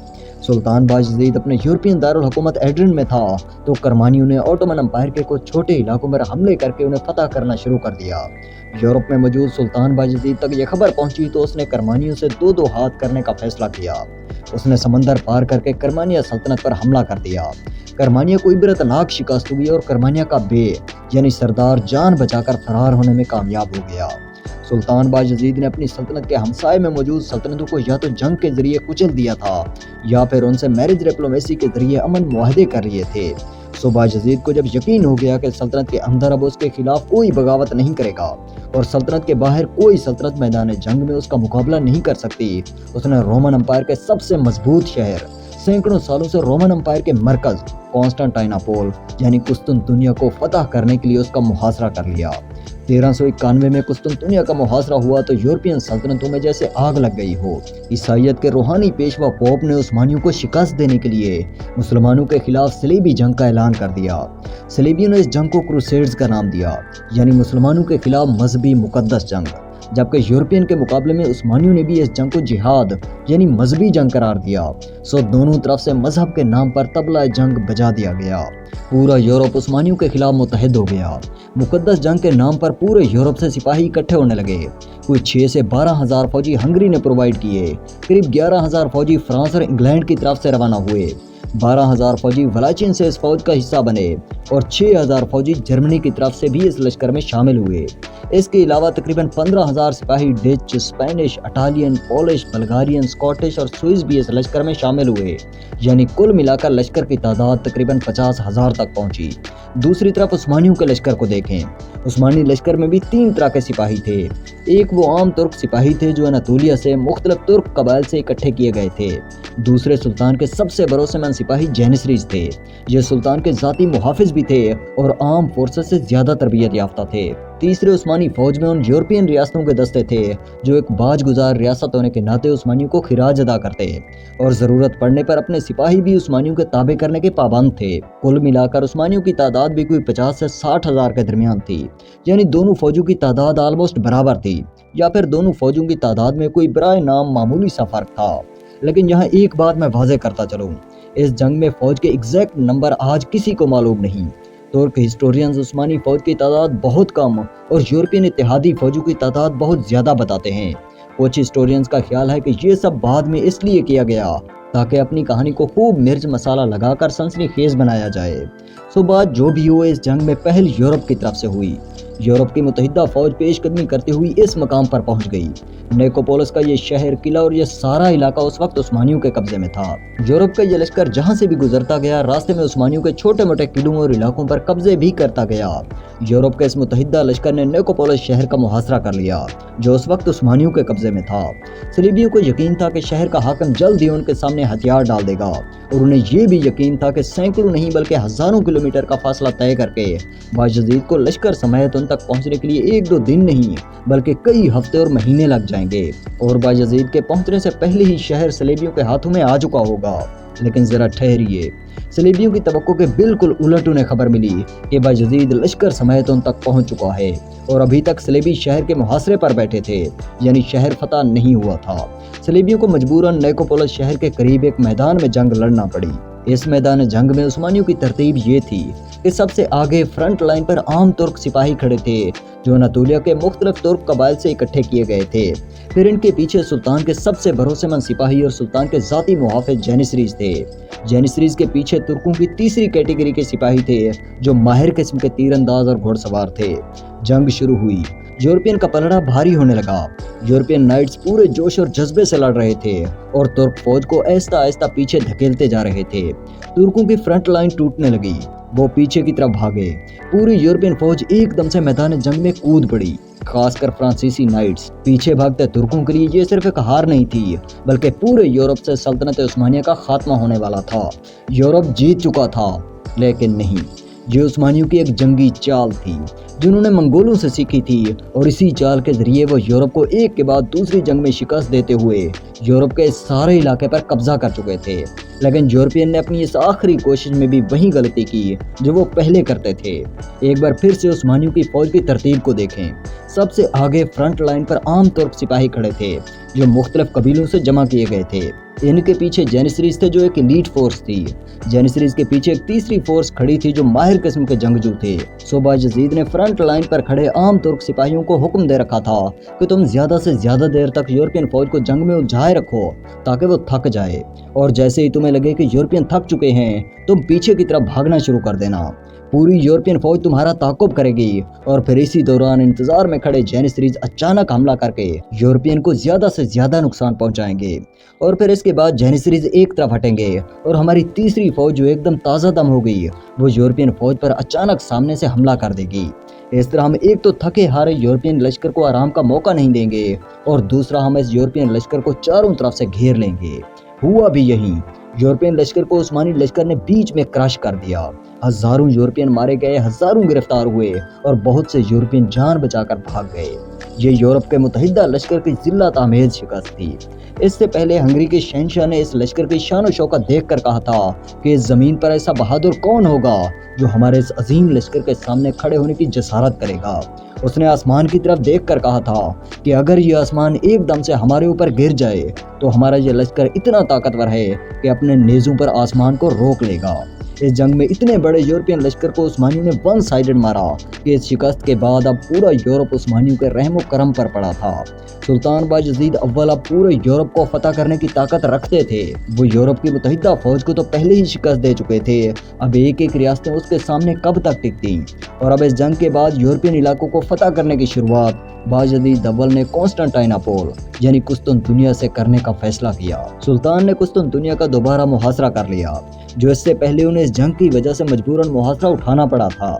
शायद सुल्तान के जहन में यही हो कि पहले कुस्तुनतुनिया फतह करते हैं और बाद में पूरे यूरोप को फतह करेंगे। इसी दौरान जब उस्मानियों की ताकत पूरे पीक पर थी, उस्मानी सुल्तान बायजीद अव्वल पूरे यूरोप को फतह करने का ख्वाब देख रहा था। उसके मशरिक में उज़्बेकिस्तान से एक तूफान उठा, एक ऐसा तूफान जो दिल्ली के तख्त से लेकर अनातोलिया में उस्मानियों की सरहद तक सारे इलाके फतह कर चुका था। सुल्तान बायजीद अव्वल जो पूरे यूरोप को फतह करने के ख्वाब देख रहा था, इस तूफान की वजह से उसकी अपनी सल्तनत खतरे में पड़ गई। इस तूफान का नाम था अमीर तैमूर। 13वीं सदी की आखिरी दहाई तक अनातोलिया में कई छोटी मोटी रियासतें मौजूद थीं। ये रियासतें बायजीद की आंख में कांटे की तरह चुभ रही थीं। बायजीद अपनी सल्तनत को वुसअत देना चाहता था और इसके लिए वो इन रियासतों को फतह करने का भी ख्वाहिशमंद था। वैसे उस दौर में कानून भी यही हुआ करता था। हर रियासत के पास दो ही रास्ते होते थे, या तो वो अपने हमसाये में मौजूद कमजोर रियासतों पर कब्जा करके अपनी ताकत को मजबूत कर ले, या फिर किसी ताकतवर सल्तनत का शिकार होकर हमेशा के लिए खत्म हो जाए। सो बायजीद ने भी यही किया। उसने अपनी सल्तनत को वुसअत देने के लिए अनातोलिया में मौजूद उन छोटी छोटी रियासतों पर कब्जे शुरू कर दिए। अब हुआ ये कि अनातोलिया में बायजीद जिन रियासतों पर कब्जे कर रहा था, उन रियासतों के मुसलमान सरदार अमीर तैमूर के पास पनाह के लिए चले गए और अमीर तैमूर ने उन्हें पनाह दे दी। अमीर तैमूर ने बायजीद के दुश्मनों को पनाह दी थी जो बायजीद के लिए काबिल कबूल नहीं था, लेकिन फिर भी वो मैदान जंग में अमीर तैमूर के मुकाबले पर नहीं आ सकता था। वो तैमूरी फौज की ताकत और खौफ को अच्छे से जानता था। और हाँ, अमीर तैमूर ने एक और काम किया। उसने बायजीद की तरफ एक खत लिखा। इस खत में लिखा कि ऐ बायजीद, तुमने जो इलाके सलीबियों से छीने वो इलाके अपने पास रखो, मुझे उनसे कोई गर्ज नहीं, लेकिन तुमने जो इलाके अनातोलिया में मौजूद मुसलमान हुक्मरानों और सरदारों से छीने हैं, वो इलाके उन्हें वापस कर दो, वरना मैं खुदा का कहर बनकर तुम पर नाज़िल होऊंगा। जैसे ही तैमूरी कासिद ये खत लेकर बायजीद के दरबार में पहुंचे, बायजीद ने उनकी बेइज्जती करके उन्हें दरबार से निकाल दिया और अमीर तैमूर की तरफ एक खत लिखा। इसमें लिखा कि ऐ तैमूर, तुम्हारी कश्ती लालच के समंदर में उतर चुकी है, तुम्हारे लिए बेहतर होगा कि तुम बाज आ जाओ, वरना मैं तुम्हें वो भयानक सजा दूंगा जिसके तुम मुस्तहिक हो। ये खत अमीर तैमूर तक पहुंचा। दोनों हुक्मरानों में से कोई मुज़ाकरात की मेज पर आने को तैयार नहीं था। अब इस जंग को कोई नहीं टाल सकता था। 1401 में तैमूरी फौज ने उस्मानियों की तरफ मार्च किया और उस्मानियों के किले सवाज का मुहासरा कर लिया। ये किला उस्मानियों का एक मजबूत और बड़ा किला था, कई महीनों तक मुहासरा झेल सकता था, लेकिन जिसके सामने दिल्ली का तख्त और बगदाद की शान और शौकत कुछ न कर पाई, ये एक किला उसका मुकाबला कब तक करता। सो अमीर तैमूर ने इस किले के चारों तरफ हिफाजती दीवार की बुनियादें खुदवा डाली। इस तरह हिफाजती दीवार गिर गई और तैमूरी फौज किले में दाखिल हो गई। क्योंकि इस किले ने तैमूर के सामने सरेंडर नहीं किया था और तैमूर ने इसे जंग से फतह किया था, सो उसने इस किले के साथ भी वही किया जो वो हमेशा अपने सामने सरेंडर ना करने वाले दुश्मनों के साथ करता था। तैमूर ने इस किले की ईंट से ईंट बजा दी, हजारों बाशिंदों को कत्ल करवा दिया। बायजीद ने इस किले को बचाने के लिए एक कुमक अपने बेटे अर्तुगरुल की कमान में भेजी, लेकिन ये एक कुमक तैमूरी फौज का क्या बिगाड़ती। तैमूर ने सुल्तान बायजीद के बेटे अर्तुगरुल समेत इस कुमक को कुचल दिया। बायजीद तक शिकस्त और बेटे की मौत की खबर पहुंची। अब उसके पास तैमूर से बाकायदा जंग के अलावा कोई रास्ता नहीं था। बायजीद ने कुस्तुनतुनिया का मुहासरा उठा लिया और तैमूर से जंग के लिए निकल पड़ा। बायजीद अपने 90,000 या 1 लाख के लश्कर के साथ अनकरा पहुंचा। बायजीद क्योंकि पहले अनकरा पहुंचा था, इसलिए वो अपनी मर्जी के मैदान जंग पर कैंप लगाकर बैठ गया और तैमूरी फौज का इंतजार करने लगा। अमीर तैमूर ने भी इस किले से आगे बढ़कर अनकरा की तरफ पेशकदमी शुरू कर दी। तैमूरी फौज जब अनकरा पहुंची तो तैमूर बायजीद के लश्कर को देखकर भांप गया कि बायजीद अपनी मर्जी के मैदान जंग पर बैठा है। अगर इस मैदान में जंग होगी तो जियोग्राफिकल एडवांटेज तुर्कों को ही हासिल होगा। सो अमीर तैमूर ने बायजीद को इस महफूज कैंप से निकालने का फैसला किया, क्योंकि वो बायजीद को अपनी मर्जी का मैदान जंग नहीं देना चाहता था। अमीर तैमूर इस मैदान जंग से पीछे मशरिक की तरफ अपनी सल्तनत की सरहद की तरफ हट गया। तैमूरी फौजों को पीछे हटता देखकर बायजीद भी उनके ताक़ुब में निकल पड़ा और अपने महफूज कैंप से दूर चला गया। लेकिन जहां एक अनहोनी हो गई, तैमूर अपने इतने बड़े लश्कर के साथ कहीं गायब हो गया। बायजीद ने इधर उधर अपने मुखबिर दौड़ाए, लेकिन तैमूरी फौजों का कोई नामो निशान नहीं मिला। ऐसा लग रहा था जैसे तैमूरियों को जमीन निकल गई हो या फिर वो सीढ़ी लगाकर आसमान पर चढ़ गए हों। और फिर इसी दौरान एक खबर बायजीद तक पहुंचती है। तैमूर एक लंबा चक्कर काटकर तुर्क फौज की नजरों में आए बगैर उनके पीछे अनकरा पहुंच चुका था और अनकरा शहर का मुहासरा भी हो चुका था। बायजीद के पास अनकरा पहुंचने के सिवा कोई चारा नहीं था। यहाँ अमीर तैमूर को तुर्कों पर एडवांटेज हासिल था। एक तो ये मैदान जंग उसकी मर्जी का था और दूसरा उसकी फौज को जंग से पहले आराम करने का, ताज़ा दम होने का वक्त मिल गया था। जबकि यहाँ तुर्कों को 3 डिसएडवांटेज थे। एक तो बायजीद की फौज थकी हुई फौज थी طویل سفر کر کے آئی تھی اور اس کے ہزاروں سپاہی راستے میں بھوک اور پیاس کی وجہ سے دم توڑ چکے تھے۔ دوسرا یہ کہ باجزید کی فوج میں 3 طرح کے سپاہی تھے۔ ایک سلطان کے ذاتی گارڈ جینیسریز تھے جو بلا کے تربیت یافتہ تو تھے ہی، ساتھ ہی سلطان کے وفادار بھی تھے اور ان کی وفاداری پر سلطان کو پورا بھروسہ تھا۔ دوسرے وہ سپاہی تھے جو مختلف ترک قبائل سے جمع کیے گئے تھے۔ یہ سپاہی سلطان سے زیادہ اپنے قبیلے اور سردار کے وفادار ہوتے اور اپنے سردار کے کہنے پر کسی بھی وقت پارٹی بدل سکتے تھے۔ تیسرے ترک لشکر میں ان یورپین ریاستوں کے دستے تھے جو ایک باج گزار ریاست ہونے کے ناطے اپنے دستے عثمانیوں کی کمان میں دینے کے پابند تھے۔ عثمانی فوج میں یہ 3 طرح کے سپاہی تھے، یعنی ایک متحدہ لشکر نہیں تھا۔ کل تک جو ایک دوسرے کو دھمکیاں بھیج رہے تھے، آج وہ میدان جنگ میں آمنے سامنے کھڑے تھے۔ یہ اس وقت کی 2 سپر پاورز کی جنگ تھی۔ جنگ شروع ہوئی تو امیر تیمور کا لشکر ترکوں پر حاوی ہوتا گیا۔ جنگ کے دوران باجزید نے منگولوں سے سیکھی ہوئی اپنی پرانی چال آزمانے کی کوشش کی۔ اس نے اپنے بیٹے کی کمان کے دستے کو پیچھے بورسا کی طرف پسپاہی کا حکم دیا۔ اس کا پلان یہی تھا کہ تیموری فوج اس دستے کا پیچھا کرے گی اور ہم تیموریوں کو چاروں طرف سے گھیر لیں گے۔ لیکن امیر تیمور بھی سینٹرل ایشیا، ساؤتھ ایشیا اور مڈل ایسٹ کا ایک بڑا فاتح تھا۔ وہ میدان جنگ میں جنگی چال کو اچھے سے سمجھتا تھا۔ اس نے پیچھے ہٹنے والے ترک دستے کا پیچھا کرنے کے بجائے میدان جنگ میں کھڑے ترک سپاہیوں پر اپنے حملے مزید تیز کر دیے۔ ایک ترک دستے کے پیچھے ہٹنے کی وجہ سے میدان جنگ میں ترکوں کی پوزیشن مزید کمزور ہو گئی۔ سلطان کے بیٹے کو پیچھے ہٹتا دیکھ کر سربین دستے بھی اس کے پیچھے ہو لیے۔ سلطان اپنے کچھ وفاداروں کے ساتھ کچھ دیر تک تو میدان جنگ میں لڑتے رہے، لیکن پھر سلطان باجزید اول بھی اپنی جان بچا کر بھاگ نکلے۔ بھاگتے ہوئے سلطان کو تیموری سپاہیوں نے زخمی کر کے گرفتار کر لیا۔ امیر تیمور جیت چکا تھا۔ ترک جو اس سے پہلے پورے یورپ کو فتح کرنے کے خواب دیکھ رہے تھے، لیکن اب ان کا اپنا سلطان بیٹوں سمیت امیر تیمور کا قیدی بن چکا تھا۔ امیر تیمور نے ترک سلطان کو قید ضرور کیا لیکن قتل نہیں کیا۔ سو باجزید نے امیر تیمور سے درخواست کی کہ اس کے بیٹوں کو رہا کر دیا جائے اور اس کے بیٹے امیر تیمور کے وفادار رہیں گے۔ امیر تیمور عثمانی سلطنت پر قبضہ کر کے وہاں حکومت کرنے کا خواہش مند نہیں تھا، اس لیے اس نے باجزید کی یہ درخواست منظور کر لی۔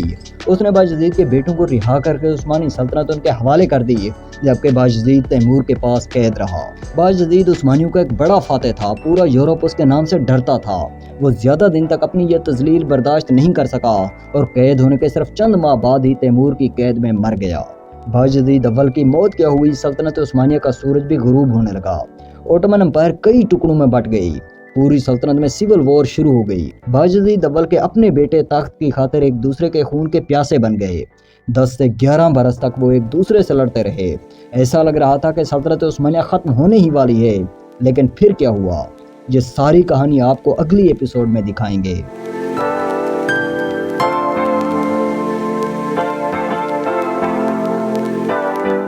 بیٹل آف انقرہ میں امیر تیمور نے عثمانی ترکوں کو شکست دی۔ ترکوں کا سلطان باجزید اول تیمور کا قیدی بن گیا اور قید ہونے کے چند ماہ بعد ہی تیمور کی قید میں چل بسا۔ باجزید اول کی موت کیا ہوئی، عثمانی سلطنت بھی ٹکڑے ٹکڑے ہو گئی۔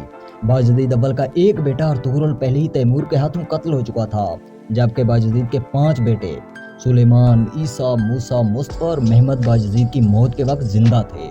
باجزید کی درخواست پر امیر تیمور نے باجزید کے 4 بیٹوں کو امان دے دی اور انہیں آزاد کر دیا، جبکہ باجزید کا بڑا بیٹا مصطفیٰ تیمور کے پاس قید رہا۔ باجزید کی موت کے بعد ان چاروں میں سلطنت کے لیے رسا کشی شروع ہو گئی۔ 1403 میں سلطان باجزید اول کی وفات کے بعد ان کے بیٹوں کے درمیان اقتدار کی شدید لڑائی شروع ہو گئی، جسے عثمانی تاریخ میں ایک اہم دور سمجھا جاتا ہے۔ اس وقت سلطنت ایک مضبوط حکمران سے محروم تھی، اس لیے ہر شہزادہ اپنے حصے کی حکومت قائم کرنے کی کوشش کر رہا تھا۔ سب سے بڑے بیٹے سلیمان نے ایڈرین کو اپنا دارالحکومت بنایا اور بلغاریہ، تھریس، مقدونیہ اور شمالی یونان جیسے وسیع علاقوں پر حکومت سنبھالی۔ دوسری طرف عیسیٰ نے بورسا میں خود کو حکمران اعلان کر دیا، جبکہ محمد اول نے اماسیہ میں اپنی الگ حکومت قائم کر لی۔ جلدی محمد اور عیسیٰ کے درمیان اقتدار کی جنگ چھڑ گئی۔ مختلف لڑائیوں کے بعد عیسیٰ کو شکست ہوئی اور وہ جان بچا کر قسطنطنیہ کی طرف بھاگ گیا، جبکہ محمد نے بورسا پر قبضہ کر لیا۔ یہ لڑائی یہیں ختم نہیں ہوئی، دونوں کے درمیان ایک اور اہم مقابلہ کراسی کے مقام پر ہوا، جس میں محمد کو دوبارہ فتح حاصل ہوئی۔ اس شکست کے بعد عیسیٰ کرمان کی طرف فرار ہو گیا، لیکن کب تک؟ محمد کے بھیجے گئے جاسوسوں نے عیسیٰ کو تالاب میں نہاتے ہوئے گلا دبا کر قتل کر دیا۔ اس طرح محمد نے اپنے بھائی کو قتل کروا کر عثمانی سلطنت میں اپنی پوزیشن مزید مضبوط کر لی۔ عیسیٰ کی وفات کے بعد سلیمان ایک بڑی فوج کے ساتھ سمندر پار کر کے اناطولیہ میں داخل ہوا اور تیزی سے کامیابیاں حاصل کرتے ہوئے بورسا اور پھر انقرہ پر قبضہ کر لیا۔ 1405 سے 1410 تک اناطولیہ میں اسی طرح چلتا رہا۔ سلیمان اگر ساری نہیں تو کم از کم اکثر جنگیں جیت رہا تھا اور اناطولیہ کے زیادہ تر علاقے پر کنٹرول بھی حاصل کر چکا تھا۔ اور پھر اسی دوران محمد نے ایک چال چلی۔ اس نے اناطولیہ میں سلیمان کی پیش قدمی کو روکنے کے لیے اپنے چوتھے بھائی موسیٰ سے اتحاد قائم کیا۔ اس نے موسیٰ کو یورپ میں تھریس بھیج دیا تاکہ وہ یورپ میں سلیمان کے زیر قبضہ علاقوں پر حملے کرے۔ یہ حکمت عملی کامیاب رہی۔ سلیمان کو اناطولیہ چھوڑ کر واپس یورپ جانا پڑا جہاں اس کا سامنا موسیٰ سے ہوا۔ شروع میں سلیمان کو برتری حاصل رہی اور اس نے 1410 میں کوسمیڈون کی جنگ جیت لی، لیکن 1411 میں سلیمان کی فوج نے بغاوت کر دی۔ سلیمان کا ساتھ چھوڑ کر موسیٰ کے ساتھ جا ملی۔ اس اچانک تبدیلی نے سلیمان کو بے بس کر دیا۔ سلیمان فرار ہو گیا۔ مفروری کی حالت میں سلیمان ایک گاؤں سے گزرے۔ گاؤں کے لوگوں نے سلیمان کو پہچان لیا اور انہوں نے انعام کے لالچ میں آ کر سلیمان کو قتل کر دیا۔ گاؤں والے جانتے تھے کہ باجزید اول کے بیٹوں میں اقتدار کی جنگ جاری ہے، سو انہوں نے سوچا کہ اگر وہ سلیمان کو قتل کر کے موسیٰ کے سامنے پیش کریں گے تو موسیٰ ان پر انعامات کی برسات کر دے گا۔ سلیمان کے قتل کے بعد انہیں انعام ملے یا پھر نہیں اسے تو رہنے دیجیے، لیکن عثمانی تاریخ میں عیسیٰ کے بعد سلیمان کا چیپٹر بھی ہمیشہ کے لیے کلوز ہو گیا۔ سلیمان کی موت کے بعد اس کی فوج موسیٰ کے ساتھ جا ملی تھی، جس وجہ سے موسیٰ کی طاقت میں اضافہ ہو گیا۔ موسیٰ نے اپنی فوج کے ساتھ قسطنطنیہ کا محاصرہ کر لیا۔ بازنطینی شہنشاہ نے موسیٰ کے حملے سے نمٹنے کے لیے اسی کے بھائی محمد سے مدد مانگی اور یوں محمد نے اپنے ہی بھائی موسیٰ کے خلاف بازنطینیوں کا ساتھ دیتے ہوئے شہر کا دفاع سنبھال لیا۔ محمد نے موسیٰ کے خلاف کئی حملے کیے مگر وہ کامیاب نہ ہو سکا۔ آخر میں تھک ہار کر محمد نے وہی حربہ آزمایا جو موسیٰ نے سلیمان کے خلاف آزمایا تھا، یعنی محمد نے سربیا کے حکمران سے اتحاد قائم کیا اور یورپی علاقے جو موسیٰ کے قبضے میں تھے ان پر حملے شروع کر دیے۔ ان حملوں سے تنگ آ کر موسیٰ نے قسطنطنیہ کا محاصرہ اٹھایا اور دونوں بھائی بلغاریہ کے علاقے چمورلی کے میدان میں آمنے سامنے آ گئے۔ جنگ کے دوران موسیٰ زخمی ہو گیا جس سے اس کی فوج کا حوصلہ متاثر ہوا۔ شدید لڑائی کے بعد فتح محمد اور اس کے اتحادیوں کے حصے میں آئی۔ موسیٰ میدان سے بھاگتے ہوئے پکڑا گیا اور اسے قتل کر دیا گیا۔ کوئی 11 برس کی خون ریز جنگوں کے بعد باجزید اول کے 3 بیٹے ان لڑائیوں میں مارے گئے اور پیچھے بچا سلطنت کا ایک وارث جو اب سلطان محمد اول یا سلطان محمد اول بن چکا تھا۔ سلطان محمد اول نے ان خون ریز جنگوں کے بعد کوئی 1413 یا 1414 میں پوری عثمانی سلطنت پر کنٹرول حاصل کر لیا۔ سلطان محمد اول دیکھ چکا تھا کہ سلطان کی موت کے بعد اس کے وارثوں میں سلطانی کے لیے خون ریز جنگیں ہوتی ہیں، اس لیے سلطان نے بڑی سمجھداری سے اپنے بیٹے مراد ثانی کے لیے تخت محفوظ کرنے کے لیے اقدامات کیے۔ محمد اول نے اپنے بھتیجے یعنی سلیمان کے بیٹے اورحان کو اندھا کروا دیا تاکہ وہ مستقبل میں اس کے بیٹوں سے سلطنت چھیننے کی کوشش نہ کر سکے۔ سلطان محمد اول نے خون ریز لڑائیوں کے بعد اپنے بھائیوں کو قتل کر کے 1414 میں عثمانی سلطنت تو حاصل کر لی لیکن وہ زیادہ دن تک اس سلطنت کا سلطان نہ رہ سکا۔ 1421 میں سلطان محمد اول چل بسا اور اسے بورسا میں اسی کے بنائے ہوئے مقبرے میں دفن کر دیا گیا۔ 1421 میں محمد اول کی موت ہوئی تو اس کا جانشین مراد ثانی صرف 16 برس کا تھا۔ مراد اس وقت اماسیا کا گورنر تھا۔ عثمانیوں میں روایت تھی کہ وہ اپنے بیٹوں کو سلطنت کے مختلف شہروں کے گورنر کے عہدے پر لگا دیتے تاکہ ان کے بیٹے سلطنت چلانے کا تجربہ حاصل کر سکیں۔ سو مراد کو بھی اماسیا سے بورسا لایا گیا۔ بورسا میں سلطنت عثمانیہ کے بانی عثمان غازی کی تلوار اس کی کمر سے باندھی گئی۔ ریاست کے فوجیوں اور افسروں نے اسے خراج عقیدت بھی پیش کیا۔ مراد ثانی صرف 16 برس کی عمر میں سلطنت عثمانیہ کا نیا سلطان تو بن گیا لیکن اب اس کے سامنے ایک ایسی سلطنت تھی جو سالوں کی خانہ جنگی کے بعد ایک کمزور سلطنت بن چکی تھی۔ یہ تو عثمانیوں کا لک تھا کہ اس وقت یورپ میں کوئی ایسی بڑی سلطنت نہیں تھی جو عثمانیوں کی کمزور سلطنت پر حملہ کرتی اور عثمانی سلطنت کا ہمیشہ کے لیے خاتمہ کرتی، لیکن پھر بھی یورپ کی چھوٹی چھوٹی ریاستیں عثمانیوں کو کمزور دیکھ کر ان کے خلاف بغاوت بہرحال کرنے لگیں، اور سب سے بڑی بغاوت یورپین ریاستوں کی طرف سے نہیں بلکہ عثمانی سلطنت میں اندر کی طرف سے ہوئی۔ وہ یوں کہ مراد ثانی کا چچا مصطفیٰ جسے تیمور نے قید کیا تھا اور تیموریوں سے آزادی کے بعد مراد کے باپ محمد اول نے اسے ایک جزیرے پر قید کر دیا تھا، وہ اس جزیرے سے آزاد ہو کر سلطنت حاصل کرنے کے لیے مراد ثانی کے خلاف آ گیا۔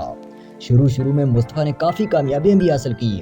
اس نے تجربہ کار جرنیل باجزید پاشا کو شکست دے کر قتل کر دیا جسے مراد نے اس سے لڑنے کے لیے بھیجا تھا۔ عثمانی فوج بھی 2 دھڑوں میں بٹ گئی، ایک دھڑے نے مصطفیٰ کا ساتھ دیا جبکہ دوسرا دھڑا مراد ثانی کے ساتھ کھڑا رہا۔ मुस्तफ़ा ने उस्मानी सल्तनत के यूरोपी दारुल हुकूमत एड्रिन पर कब्जा कर लिया और खुद को उस्मानी सल्तनत का नया सुल्तान भी करार दे दिया। इसके बाद वो अपनी फौज के साथ अनातोलिया की तरफ बढ़ा ताकि मुराद के ज़ेर कब्जा इलाकों पर हमले करके उन्हें अपनी सल्तनत में शामिल कर सके। लेकिन रास्ते में ही मुस्तफ़ा के खिलाफ बगावत हो गई। उसकी फौज मुराद सानी के साथ जा मिली। मुस्तफ़ा ने इमरजेंसी में गैलीपुरी शहर में पनाह ली, लेकिन मुराद सानी की फौज ने इस शहर का मुहासरा कर लिया और मौका पाकर मुस्तफ़ा को कत्ल कर दिया। इस बगावत में बाज़ंतीनी शहंशाह ने भी मुराद सानी के खिलाफ गैर एलानिया तौर पर मुस्तफ़ा का साथ दिया था। इसलिए मुस्तफ़ा को कत्ल करने के बाद मुराद सानी ने कुस्तुनतुनिया का मुहासरा कर लिया। इस मुहासरे को ख़त्म करने के लिए बाज़ंतीनी शहंशाह ने एक जंगी चाल चली। उसने अनातोलिया में मौजूद कुछ आज़ाद तुर्क रियासतों के जरिए मुराद सानी के छोटे भाई, जिसकी उम्र सिर्फ 13 साल थी, उसे मुराद के खिलाफ बगावत पर उकसाया और तजवीज़ दी कि वो सुल्तान की गैर मौजूदगी में जाकर बोरसा पर कब्जा कर ले और अपनी सुल्तानी का ऐलान कर दे। इस 13 साल बच्चे ने ऐसा ही किया। मुराद सानी को अपने बागी भाई से निपटने के लिए कुस्तुनतुनिया का मुहासरा छोड़ना पड़ा। मुराद सानी ने अपने भाई को जिंदा पकड़ लिया और उसके बाद सूली पर लटका दिया। अनातोलिया की वो छोटी छोटी रियासतें जो उस्मानियों के खिलाफ बगावत कर रही थी, मुराद सानी ने इस बगावत को सख्ती से कुचल दिया और ये रियासतें हमेशा के लिए सल्तनत उस्मानिया का हिस्सा बन गई। अनातोलिया में बगावतें कुचलने के बाद सुल्तान मुराद सानी ने यूरोप का रुख किया। वो यूरोपियन रियासतें जो उस्मानियों को इस खाना जंगी की वजह से कमज़ोर समझकर बगावतें कर रही थी, मुराद सानी ने इन बगावतों को सख्ती से और तेज़ी से कुचल दिया। 1430 की दहाई में मुराद ने बुल्कान के वसी इलाकों पर कब्जा कर लिया। 1444 मुराद सानी अपने बेटे मोहम्मद सानी के हक में तख्त से दस्तबरदार हो गया, लेकिन उसकी दस्तबरदारी के साथ 1446 में एक जानिसरीज बगावत हो गई। इस बगावत को कुचलने के लिए मुराद सानी ने दोबारा सुल्तानी का ओहदा संभाला और इस बगावत को सख्ती से कुचल दिया। इसके बाद उस्मानी सल्तनत अपना खोया हुआ स्टेटस वापस लाने में कामयाब हो गई, यानी उस्मानी सल्तनत एक बार फिर से दुनिया की सुपर पावर बन गई और इतनी ताकतवर हो गई कि अब वो कुस्तुनतुनिया को फतह कर सकती थी। लेकिन 1451 में मुराद सानी यूरोपी दारुल हुकूमत एड्रिन में बीमारी के बायस इंतकाल कर गए। लेकिन अब उसका जानशीन बाज़ंतीनी सल्तनत की आखिरी निशानी कॉन्स्टेंटिनोपल यानी कुस्तुनतुनिया को फतह करने का तहिया कर चुका था। ये सारी कहानी आपको अगली एपिसोड में दिखाएंगे। 1451 तक उस्मानी सल्तनत एक बार फिर से सुपर पावर बन चुकी थी। उस्मानी इतने ताकतवर हो चुके थे कि अब वो कुस्तुनतुनिया को फतह करने की ताकत रखते थे, लेकिन उस्मानियों का सुल्तान मुराद सानी दुनिया को फतह करने से पहले ही चल बसा। 1451 में मुराद सानी का इंतकाल हुआ तो उसकी सल्तनत के 3 दावेदार थे, अहमद, अली और मोहम्मद सानी। उस वक्त के कानून के तहत उस्मानी सल्तनत का नया सुल्तान अहमद को बनाया जाना था, क्योंकि वो सबसे बड़ा बेटा था और वैसे भी उसे सल्तनत में काबिल और सियाना शहजादा समझा जाता। लेकिन वो अम्मासिया में अपने बाप की मौत से पहले ही इंतकाल कर गया। पीछे बचे सल्तनत के 2 वारिस अली और मोहम्मद सानी। अहमद की मौत के बाद अली को अम्मासिया का गवर्नर बनाकर भेजा गया, लेकिन किसी वजीर ने अम्मासिया में अली और उसके बीवी बच्चों को कत्ल कर दिया। ये तो वाज़ेह नहीं कि उस वजीर ने ऐसा क्यों किया था, किसके कहने पर किया था, लेकिन अहमद और अली की मौत के बाद अब सल्तनत का एक ही वारिस बचा था और वो था मोहम्मद सानी। तो 1451 में 19 साल का मोहम्मद सानी सल्तनत उस्मानिया का सुल्तान बन चुका था, लेकिन अब भी उसके सामने एक छोटी सी रुकावट बहरहाल थी, और वो थी उसकी एक सर्बियन माँ का 1 साल का बेटा, यानी मोहम्मद सानी का 1 साल का सौतेला भाई। ये 1 साल का बच्चा उस वक्त तो मोहम्मद सानी के लिए कोई बड़ा चैलेंज या खतरा नहीं था, लेकिन मुस्तकबिल में उस्मानी सल्तनत का दावेदार बन सकता था। तो मोहम्मद सानी ने अपने इस 1 साल के नन्हे भाई को पानी के हौज में डुबोकर कत्ल करवा दिया। अब मोहम्मद सानी उस्मानी सल्तनत में ऑल इन ऑल हो चुका था। इससे पहले उस्मानी में रिवायत थी कि जो भी उस्मानी सुल्तान सल्तनत उस्मानिया के तख्त पर बैठता, वो तख्त के दूसरे दावेदारों को कत्ल करवा देता, लेकिन मोहम्मद सानी ने इस रिवायत को बाकायदा कानून में बदल दिया। मोहम्मद सानी ने कानून बनाया कि मेरे बाद जो भी सुल्तान सल्तनत उस्मानिया के तख्त पर आएगा, उसके लिए लाजिम होगा कि वो तख्त के दूसरे दावेदारों को यानी अपने भाइयों को कत्ल करवा दे, ताकि सल्तनत में अमन व अमान बना रहे। हम आपको पिछली किस्त में दिखा चुके हैं कि मुराद सानी ने भी कुस्तुनतुनिया को फतह करने के लिए कुस्तुनतुनिया का मुहासरा किया था, लेकिन बगावतों की वजह से उन्हें ये मुहासरा उठाना पड़ा था और वो मरते दम तक कुस्तुनतुनिया को फतह करने की ख्वाहिश दिल में लिए कब्र में जा सोए थे। सो बाप की इस आखिरी ख्वाहिश को मोहम्मद सानी ने पूरा करने का फैसला किया। वो अपने बाप दादा की गलतियों से सीख चुका था कि जब तक सल्तनत के अंदर मुकम्मल तौर पर अमन व अमान नहीं हो जाता, तब तक कुस्तुनतुनिया को फतह नहीं किया जा सकता। اس لیے اس نے سلطنت کے اندر مکمل طور پر امن و امان قائم کیا اور سلطنت کے ہمسائے میں باقی یورپین اور اناطولیہ میں موجود چھوٹی موٹی ریاستوں سے بھی امن معاہدے کر کے ان سے تجارت بحال کر دی۔ یعنی اس نے قسطنطنیہ کو فتح کرنے کے لیے ایک مرحلے کو کامیابی سے سر کر لیا۔ اب اس کے سامنے دوسرا چیلنج تھا، ایسے ہتھیار بنانا جو قسطنطنیہ کی ناقابل شکست دیواروں کو توڑ سکیں۔ پچھلے 1000 سالوں میں اس شہر پر کئی حملے ہوئے، لیکن ہمیشہ حملہ آور کو شکست کا منہ دیکھنا پڑتا۔ مسلمانوں نے بھی امیر معاویہ کے دور سے لے کر محمد ثانی تک اس شہر پر کئی بار جلگار کی، لیکن ہمیشہ وہ اس شہر کی دیواروں سے ٹکرا کر شکست کھا جاتے۔ محمد ثانی نے ایک ایسی توپ بنانے کا حکم دیا جو اس سے پہلے نہ کبھی کسی نے بنائی ہو اور نہ دیکھی ہو۔ محمد ثانی اب کسی صورت ہار کا منہ نہیں دیکھنا چاہتا تھا، لیکن مسئلہ یہ تھا کہ اس دور کا کوئی بھی انجینئر ایسی بڑی اور وزنی توپ بنانے کا آرڈر نہیں لے رہا تھا۔ جہاں چاہ وہاں راہ۔ اسی دوران ہنگری سے ایک انجینئر توپیں بنانے کی آفر لے کر قسطنطنیہ پہنچتا ہے۔ وہ قسطنطنیہ کے شہنشاہ کو آفر کرتا ہے کہ میں ایسی توپیں بنا سکتا ہوں جو اس وقت دنیا میں کوئی نہیں بنا سکتا، لیکن وہ بدلے میں بہتر معاوضے اور انعامات کا مطالبہ کرتا ہے۔ قسطنطنیہ کی مالی حالت اس وقت بہت خراب تھی۔ شہنشاہ ایسی بڑی رقم ایک توپچی کو دینے پر آمادہ نہیں تھا، اور ویسے بھی وہ محمد ثانی کو اپنے لیے کوئی بڑا خطرہ نہیں سمجھتا تھا۔ اس نے توپیں بنانے کی یہ پیشکش رد کر دی۔ اس نوجوان انجینئر کو جب قسطنطنیہ سے انکار ملا تو وہ خود چل کر عثمانی سلطان محمد ثانی کے پاس آیا۔ وہ جانتا تھا کہ محمد ثانی جنون کی حد تک قسطنطنیہ کو فتح کرنے کا خواب رکھتا ہے، اور قسطنطنیہ کی مضبوط دیواروں کو توڑنے کے لیے اسے ایک سے بڑھ کر ایک ہتھیاروں کی ضرورت ہے۔ اس انجینئر نے محمد ثانی کے سامنے بھی وہی پیشکش رکھی۔ محمد ثانی نے کہا کہ کیا تم ایسی توپ بنا سکتے ہو جو قسطنطنیہ کی دیواروں کو گرا سکے؟ اس انجینئر نے کہا کہ میں نے قسطنطنیہ کی دیواریں قریب سے دیکھی ہیں، میں ایسی توپ بناؤں گا جس کے سامنے قسطنطنیہ کی دیواریں ٹھہر نہ سکیں گی۔ سلطان محمد ثانی نے اس انجینئر کی منہ مانگی رقم سے بھی کئی گنا زیادہ رقم دینے کا وعدہ کیا اور کہا کہ ایسی توپ بناؤ جو قسطنطنیہ کو فتح کر سکے۔ کچھ ماہ بعد ہی اس انجینئر نے ایک توپ بنا ڈالی اور اس توپ کو وینس کے ایک جہاز پر فائر کیا گیا۔ یہ جہاز قسطنطنیہ پہنچنے کی کوشش کر رہا تھا، لیکن اس توپ کا گولہ لگتے ہی یہ جہاز تباہ ہو گیا۔ اس انجینئر کی بنائی توپ کی طاقت واضح ہو گئی۔ اب محمد ثانی نے اس انجینئر کو حکم دیا کہ اس سے بھی ایک بڑی توپ بنائی جائے جو اس سے کئی گنا زیادہ طاقتور ہو۔ اس انجینئر نے سلطان کے حکم کے مطابق بڑی توپ بنانے پر کام شروع کر دیا۔ بڑی کوشش کے بعد آخرکار ایک ایسی توپ بنا دی گئی جس کے بارے میں سلطان نے خواہش کی تھی۔ جنوری 1453 اس توپ کو ٹیسٹ کیا گیا۔ کئی لوگوں نے مل کر پتھر کا ایک بڑا گولا اس توپ میں ڈالا اور پھر اس توپ کو موم بتی کے ذریعے آگ دکھائی گئی۔ کچھ ہی سیکنڈ میں ایک بڑے دھماکے کے ساتھ یہ پتھر توپ سے نکلا۔ یہ تجربہ کامیاب رہا تھا۔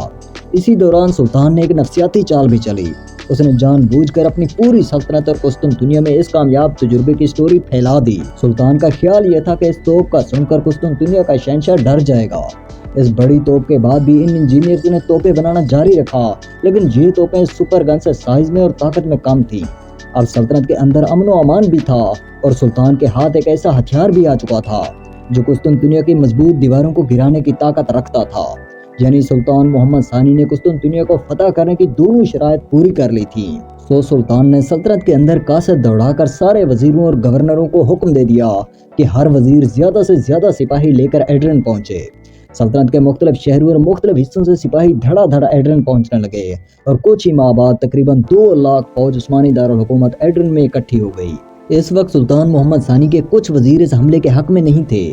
وہ آخری وقت تک محمد ثانی کو قسطنطنیہ پر حملے سے روکتے رہے اور ہمیشہ یہ جواز پیش کرتے کہ قسطنطنیہ ناقابل تسخیر ہے۔ اس سے پہلے کئی حکمران بھی قسطنطنیہ کو فتح کرنے کی ناکام کوشش کر چکے ہیں۔ دوسری وجہ وہ یہ بتاتے کہ قسطنطنیہ بازنطینی سلطنت کی عظمت کی آخری نشانی ہے۔ یورپ کے سارے عیسائی قسطنطنیہ کو مقدس سمجھتے ہیں۔ اگر عثمانیوں نے قسطنطنیہ پر حملہ کیا تو یورپ کے عیسائی ایک نئی صلیبی جنگ کا اعلان کر دیں گے، لیکن اس 20-21 سال کے سلطان محمد ثانی نے کسی وزیر کی ایک نہ سنی۔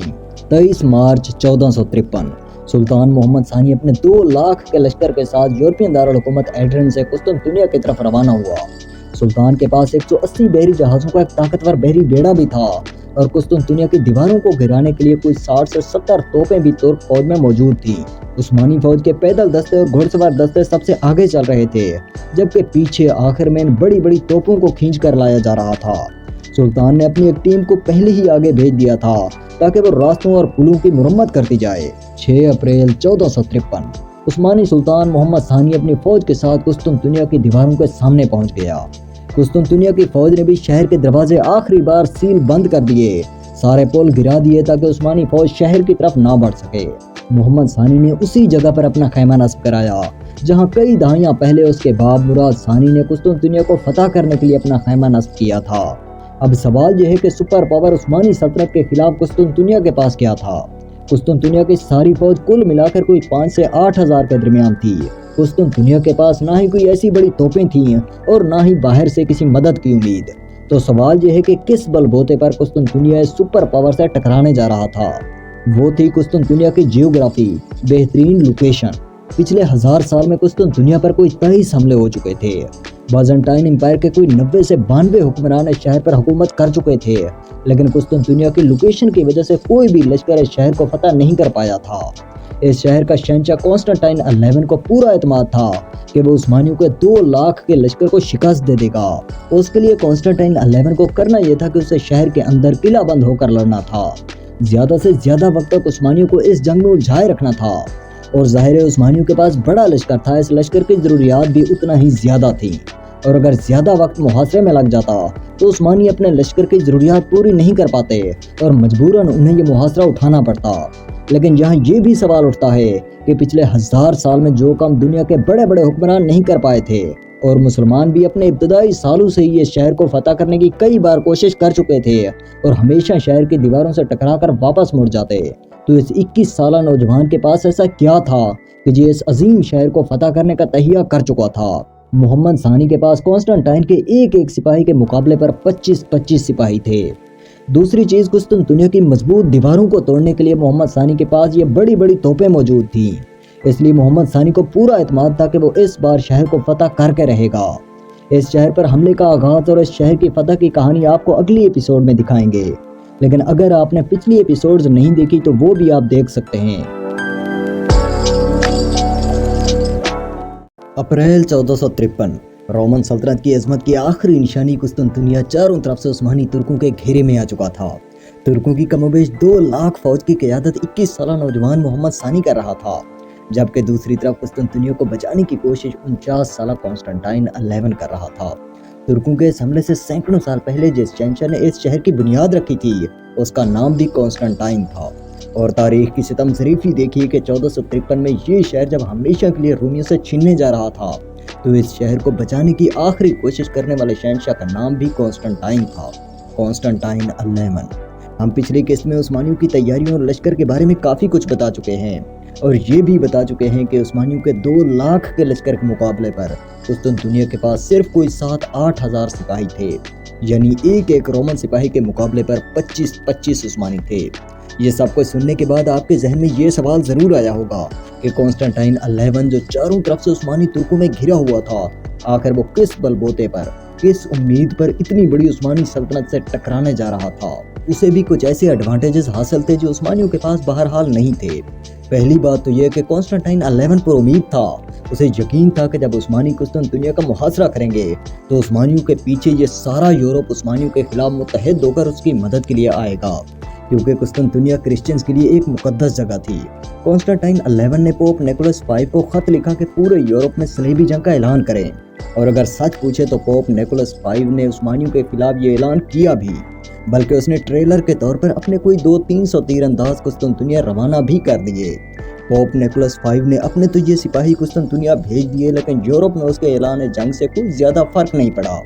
वजह यह थी कि कोई भी यूरोपीय रियासत उस्मानियों के खिलाफ आने को तैयार नहीं थी। दूसरी चीज वो ये भी देख चुके थे कि यूरोप जब भी पोप के कहने पर सलेबी जंग के लिए इकट्ठा होता, हमेशा उन्हें शिकस्त खानी पड़ती, उनकी रियासत में एक के बाद दूसरी मुसीबतें और बगावतें फूट पड़ती, यानी उनकी अपनी रियासत एक कमजोर रियासत बन जाती और रियासत में तरह तरह की बगावतें फूट पड़ती। इन शॉर्ट, यूरोप की कोई भी रियासत पोप निकोलस 5 के इस सलेबी जंग के ऐलान पर आगे नहीं आई। कुस्तुनतुनिया के शहंशाह कॉन्स्टेंटाइन 11 की ये उम्मीद कि यूरोप उसकी मदद के लिए आएगा दम तोड़ गई। अब उसे जो कुछ भी करना था अकेले ही करना था, अकेले ही उस्मानियों से लड़ना था, या फिर अपनी जान गंवाकर अपना शहर भी उस्मानियों के हाथों हार बैठना था। सो कॉन्स्टेंटाइन ने हार नहीं मानी। उसे अब भी यकीन था कि वो उस्मानियों को हरा देगा, और उसका ये यकीन यूं ही तो नहीं था, वो पर उम्मीद था शहर की जियोग्राफी की वजह से, शहर की लोकेशन की वजह से। इस शहर की लोकेशन और दिफा को थोड़ा देखें। ये कुस्तुनतुनिया का शहर है اور اس کے سامنے 3 مضبوط حفاظتی دیواریں ہیں اور ان حفاظتی دیواروں کے آگے ایک خندق کھودی گئی تھی جس میں پانی چھوڑ دیا گیا اور اس خندق کے اوپر سے گزرنے والے پل گرا دیے گئے اور ان دیواروں پر 24 گھنٹوں کے لیے بازنطینی سپاہی لگا دیے گئے جو اس خندق کو پار کرنے کی کوشش کرنے والے کسی بھی ترک سپاہی کو تیروں کی بارش کر کے ہلاک کر سکتے تھے۔ اور فرض کر لیتے ہیں کہ اگر ترک فوج پانی سے بھری یہ خندق پار بھی کر لیتی تو اس کے آگے بھی 3 دیواریں تھیں جنہیں سر کرنا ترکوں کے لیے ناممکن تھا۔ ان دیواروں پر بازنطینی سپاہی بیٹھے تھے جن کے پاس پتھر، گولہ بارود، تیر اور گریک فائر کا ڈھیر لگا تھا اور ان دیواروں پر چڑھنے کی کوشش کرنے والے کسی بھی ترک سپاہی پر وہ گرم تیل ڈال کر اسے ابدی نیند سلانے کی صلاحیت رکھتے تھے۔ یعنی اس زمینی راستے سے شہر پر حملہ کر کے شہر کو فتح کرنا تقریباً ناممکن لگتا تھا۔ ترکوں کے پاس دوسرا راستہ تھا کہ شہر کو سمندر کے راستے فتح کیا جائے کیونکہ عثمانی ترکوں کے پاس تقریباً 170 بحری جہازوں کا ایک طاقتور بیڑا بھی تھا۔ سمندری لوکیشن کو بھی دیکھ لیتے ہیں۔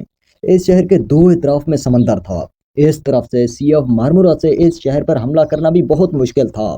وجہ یہ تھی کہ اس سائیڈ کے سمندر میں ہمیشہ لہریں اٹھتی رہتی، یعنی اس طرف کا سمندر ساکن نہیں تھا، سو لہروں کی وجہ سے اور ہوا کے رخ کی وجہ سے بحری جہازوں کو یہاں قابو کرنا بہت مشکل ہو جاتا۔ یعنی اس طرف سے سی آف مارمورا کی طرف سے بھی اس شہر کو فتح نہیں کیا جا سکتا تھا۔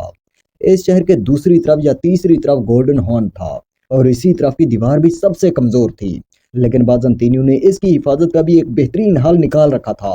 وہ یہ کہ بازنطینیوں نے ایک بڑی سی زنجیر گلاٹا اور قسطنطنیہ سے جوڑ کر اس بحری راستے کو بھی بلاک کر دیا۔ مختصر یہ کہ اس زنجیر کی وجہ سے ترکوں کے بحری جہاز گولڈن ہارن میں نہیں جا سکتے تھے اور دوسری طرف بازنطینی بحری بیڑا اسی زنجیر کے پیچھے گولڈن ہارن میں محفوظ کھڑا تھا۔ ترک اس راستے سے بھی تبھی بازنطینیوں پر حملہ کر سکتے تھے جب وہ اس بڑی زنجیر کو پار کر کے گولڈن ہارن میں داخل ہو جاتے، اور اس زنجیر کو پار کرنا بھی تقریباً ناممکن تھا کیونکہ پچھلی کئی صدیوں میں مسلمان اسی زنجیر کی وجہ سے تو ناکام ہوئے تھے۔ شہر کی اسی دفاعی لوکیشن کی وجہ سے شہر کا حاکم کانسٹنٹائن 11 پر امید تھا کہ وہ شہر کو بچا لے گا۔ شہر کا محاصرہ کیے ہوئے کئی ہفتے گزر گئے۔ عثمانی توپیں 1100 پاؤنڈ یعنی 600 کلوگرام وزنی پتھر شہر اور شہر کی دیواروں پر گراتی رہیں، لیکن عثمانیوں کو کوئی خاص کامیابی نہیں مل رہی تھی۔ اور پھر اسی دوران یورپین ریاستیں جن سے سلطان نے امن معاہدے کر رکھے تھے ان کے سفیر سلطان کے پاس آئے اور انہوں نے امن معاہدے ختم کرنے کا اعلان کر دیا۔ اب عثمانیوں پر دباؤ مزید بڑھ گیا کیونکہ پورا یورپ قسطنطنیہ کو بچانے کے لیے آ رہا تھا اور عثمانی پورے یورپ کا مقابلہ بہرحال نہیں کر سکتے تھے۔ اب عثمانیوں کے پاس وقت بالکل نہیں تھا، انہیں یا تو جلد سے جلد قسطنطنیہ فتح کرنا تھا یا پھر اپنی ہی سلطنت کو بچانے کے لیے ایک بار پھر سے ناکام واپس لوٹنا تھا۔ سو عثمانیوں نے اپنی اسٹریٹجی بدلی اور شہر کی حفاظتی دیواروں پر انہوں نے ٹرائی اینگل میں گولے داغنا شروع کر دیے۔ عثمانیوں کی یہ اسٹریٹجی کامیاب رہی، دفاعی دیواروں کو زیادہ سے زیادہ نقصان پہنچنے لگا۔ اس زمینی جنگ کی طرح دوسری طرف سمندری جنگ بھی بہت گرم ہو چکی تھی۔ ترکوں نے اس زنجیر کو پار کرنے کی کوشش کی لیکن بازنطینیوں کے بحری بیڑے نے ترکوں کا یہ حملہ پسپا کر دیا۔ بازنطینیوں نے ترکوں کے بحری جہازوں پر تیروں کی بارش کر دی اور اس کے علاوہ گریک فائر سے حملہ کیا گیا اور ترکوں کو ناکام ہو کر پیچھے ہٹنا پڑا۔ کئی ہفتوں کی جنگ کے بعد بھی عثمانی شہر میں داخل نہیں ہو سکے تھے۔ عثمانیوں کے پاس وقت بالکل نہیں تھا اور ادھر یہ خبریں بھی مل رہی تھی کہ یورپ کا متحدہ لشکر قسطنطنیہ کی مدد کے لیے اب آیا کہ تب آیا۔ اسی دوران سلطان محمد ثانی نے ایک زبردست آئیڈیا نکالا۔ اس نے سوچا کہ اگر ہمارے بحری جہاز اس زنجیر کو پار کر کے گولڈن ہارن میں داخل نہیں ہو سکتا تو کیا ہوا، ہم آب نئے باسفورس سے گلاٹا کو بائی پاس کرتے ہوئے اپنے جہازوں کو گولڈن ہارن میں اتار سکتے ہیں۔ سلطان کا یہ فیصلہ لاجیکلی مشکل ضرور تھا لیکن ناممکن نہیں تھا۔ سلطان نے آب نئے باسفورس سے گولڈن ہارن تک بڑے بڑے شہتیر بچھوا کر ایک طرح کا روڈ بنوا دیا، پھر کئی جانور ذبح کر کے ان کی چربی سے ان شہتیروں کو چکنا کیا گیا، پھر ان بحری جہازوں کو رسیاں باندھ کر ان شہتیروں پر رکھا گیا اور ہزاروں سپاہیوں نے ان بحری جہازوں کو زمینی راستے سے آب نئے باسفورس سے گھسیٹتے ہوئے گولڈن ہارن میں اتار دیا۔ ادھر عثمانی بحری بیڑا گولڈن ہارن میں پہنچا تو شہر میں کوہرام مچ گیا۔ قسطنطنیہ کے باشندوں کی آخری امید بھی دم توڑنے لگی۔ شہر کا دفاع کافی کمزور ہونے لگا کیونکہ سینکڑوں سپاہیوں کو اس زمینی راستے والی دیوار سے ہٹا کر اس گولڈن ہارن والی دیوار پر لگانا پڑا۔ قسطنطنیہ والے سمجھ گئے کہ اگر جنگ کا پانسا اپنے حق میں پلٹنا ہے تو عثمانی بحری بیڑے کو گولڈن ہارن سے نکالنا ہوگا۔ سو بازنطینی بحری بیڑے نے عثمانی بحری بیڑوں پر فول طاقت سے حملہ کر دیا، لیکن پھر بھی وہ عثمانیوں کو کوئی زیادہ نقصان نہ پہنچا سکے اور عثمانیوں کو گولڈن ہارن سے نہ نکال سکے۔ ادھر عثمانیوں کی زمینی فوج نے بھی اپنے حملے مزید تیز کر دیے۔ 28 مئی تک شہر پر توپوں سے بڑے بڑے گولے برستے رہے اور شہر کی حفاظتی دیواروں کا کافی حصہ تباہ کر دیا گیا، لیکن اس سب کے باوجود بھی شہر کا حکمران کانسٹنٹائن 11 عثمانیوں کے سامنے ہار ماننے کو تیار نہیں تھا۔ عثمانی اتنی بڑی طاقت کے باوجود بھی شہر کو فتح نہیں کر پا رہے تھے۔ سلطان اس دوران اپنے لشکر میں گھومتا رہا، اپنے لشکر کا حوصلہ بڑھاتا رہا، اور کچھ رائٹرز کے مطابق سلطان نے اپنے سپاہیوں کا حوصلہ بڑھانے کے لیے یہ اعلانات بھی کیے کہ جب شہر فتح ہوگا تو تمہیں 3 دن تک شہر میں لوٹ مار کرنے، غلام لونڈیا بنانے کی اجازت ہوگی۔ 29 مئی 1453 رات کے 1 بجے سلطان محمد ثانی نے اپنی ساری فوج کو حکم دے دیا کہ ایک ساتھ شہر پر حملہ کر دیا جائے۔ سلطان کی زمینی فوج نے بھی خندق پار کر کے شہر کی دیوار جو کافی حد تک گر چکی تھی اسے پار کرنے کی کوشش کی، لیکن شہر کے محافظوں نے گریک فائر سے ترکوں کو آگ میں جلانا شروع کر دیا۔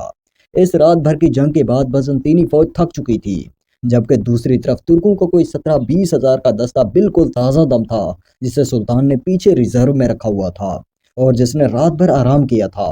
سلطان نے 29 مئی کی صبح اپنی ساری فوج کو پیچھے ہٹا لیا اور اس تازہ دم 17,000 کے دستے کو بازنطینیوں پر حملے کا حکم دے دیا، کیونکہ سلطان بازنطینیوں کو آرام کا موقع نہیں دینا چاہتا تھا۔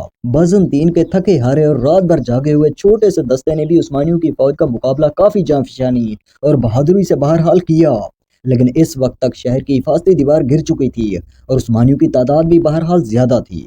اس لیے اس دستے کے کچھ سپاہی شہر میں داخل ہونے میں کامیاب ہو گئے اور انہوں نے شہر میں داخل ہو کر بازنطینی پرچم پھاڑ ڈالے اور شہر کے بلند میناروں پر عثمانیوں کے پرچم لہرا دیے۔ شہر کے بلند میناروں پر عثمانیوں کے پرچم لہراتے دیکھ کر سلطان کی باقی فوج نے بھی پورے جوش میں ایک دم حملہ کیا اور اس طوفان کو بازنطین کی چھوٹی سی فوج نہ روک سکی۔ شہر سینکڑوں سال بعد عثمانیوں کے ہاتھوں فتح ہو چکا تھا۔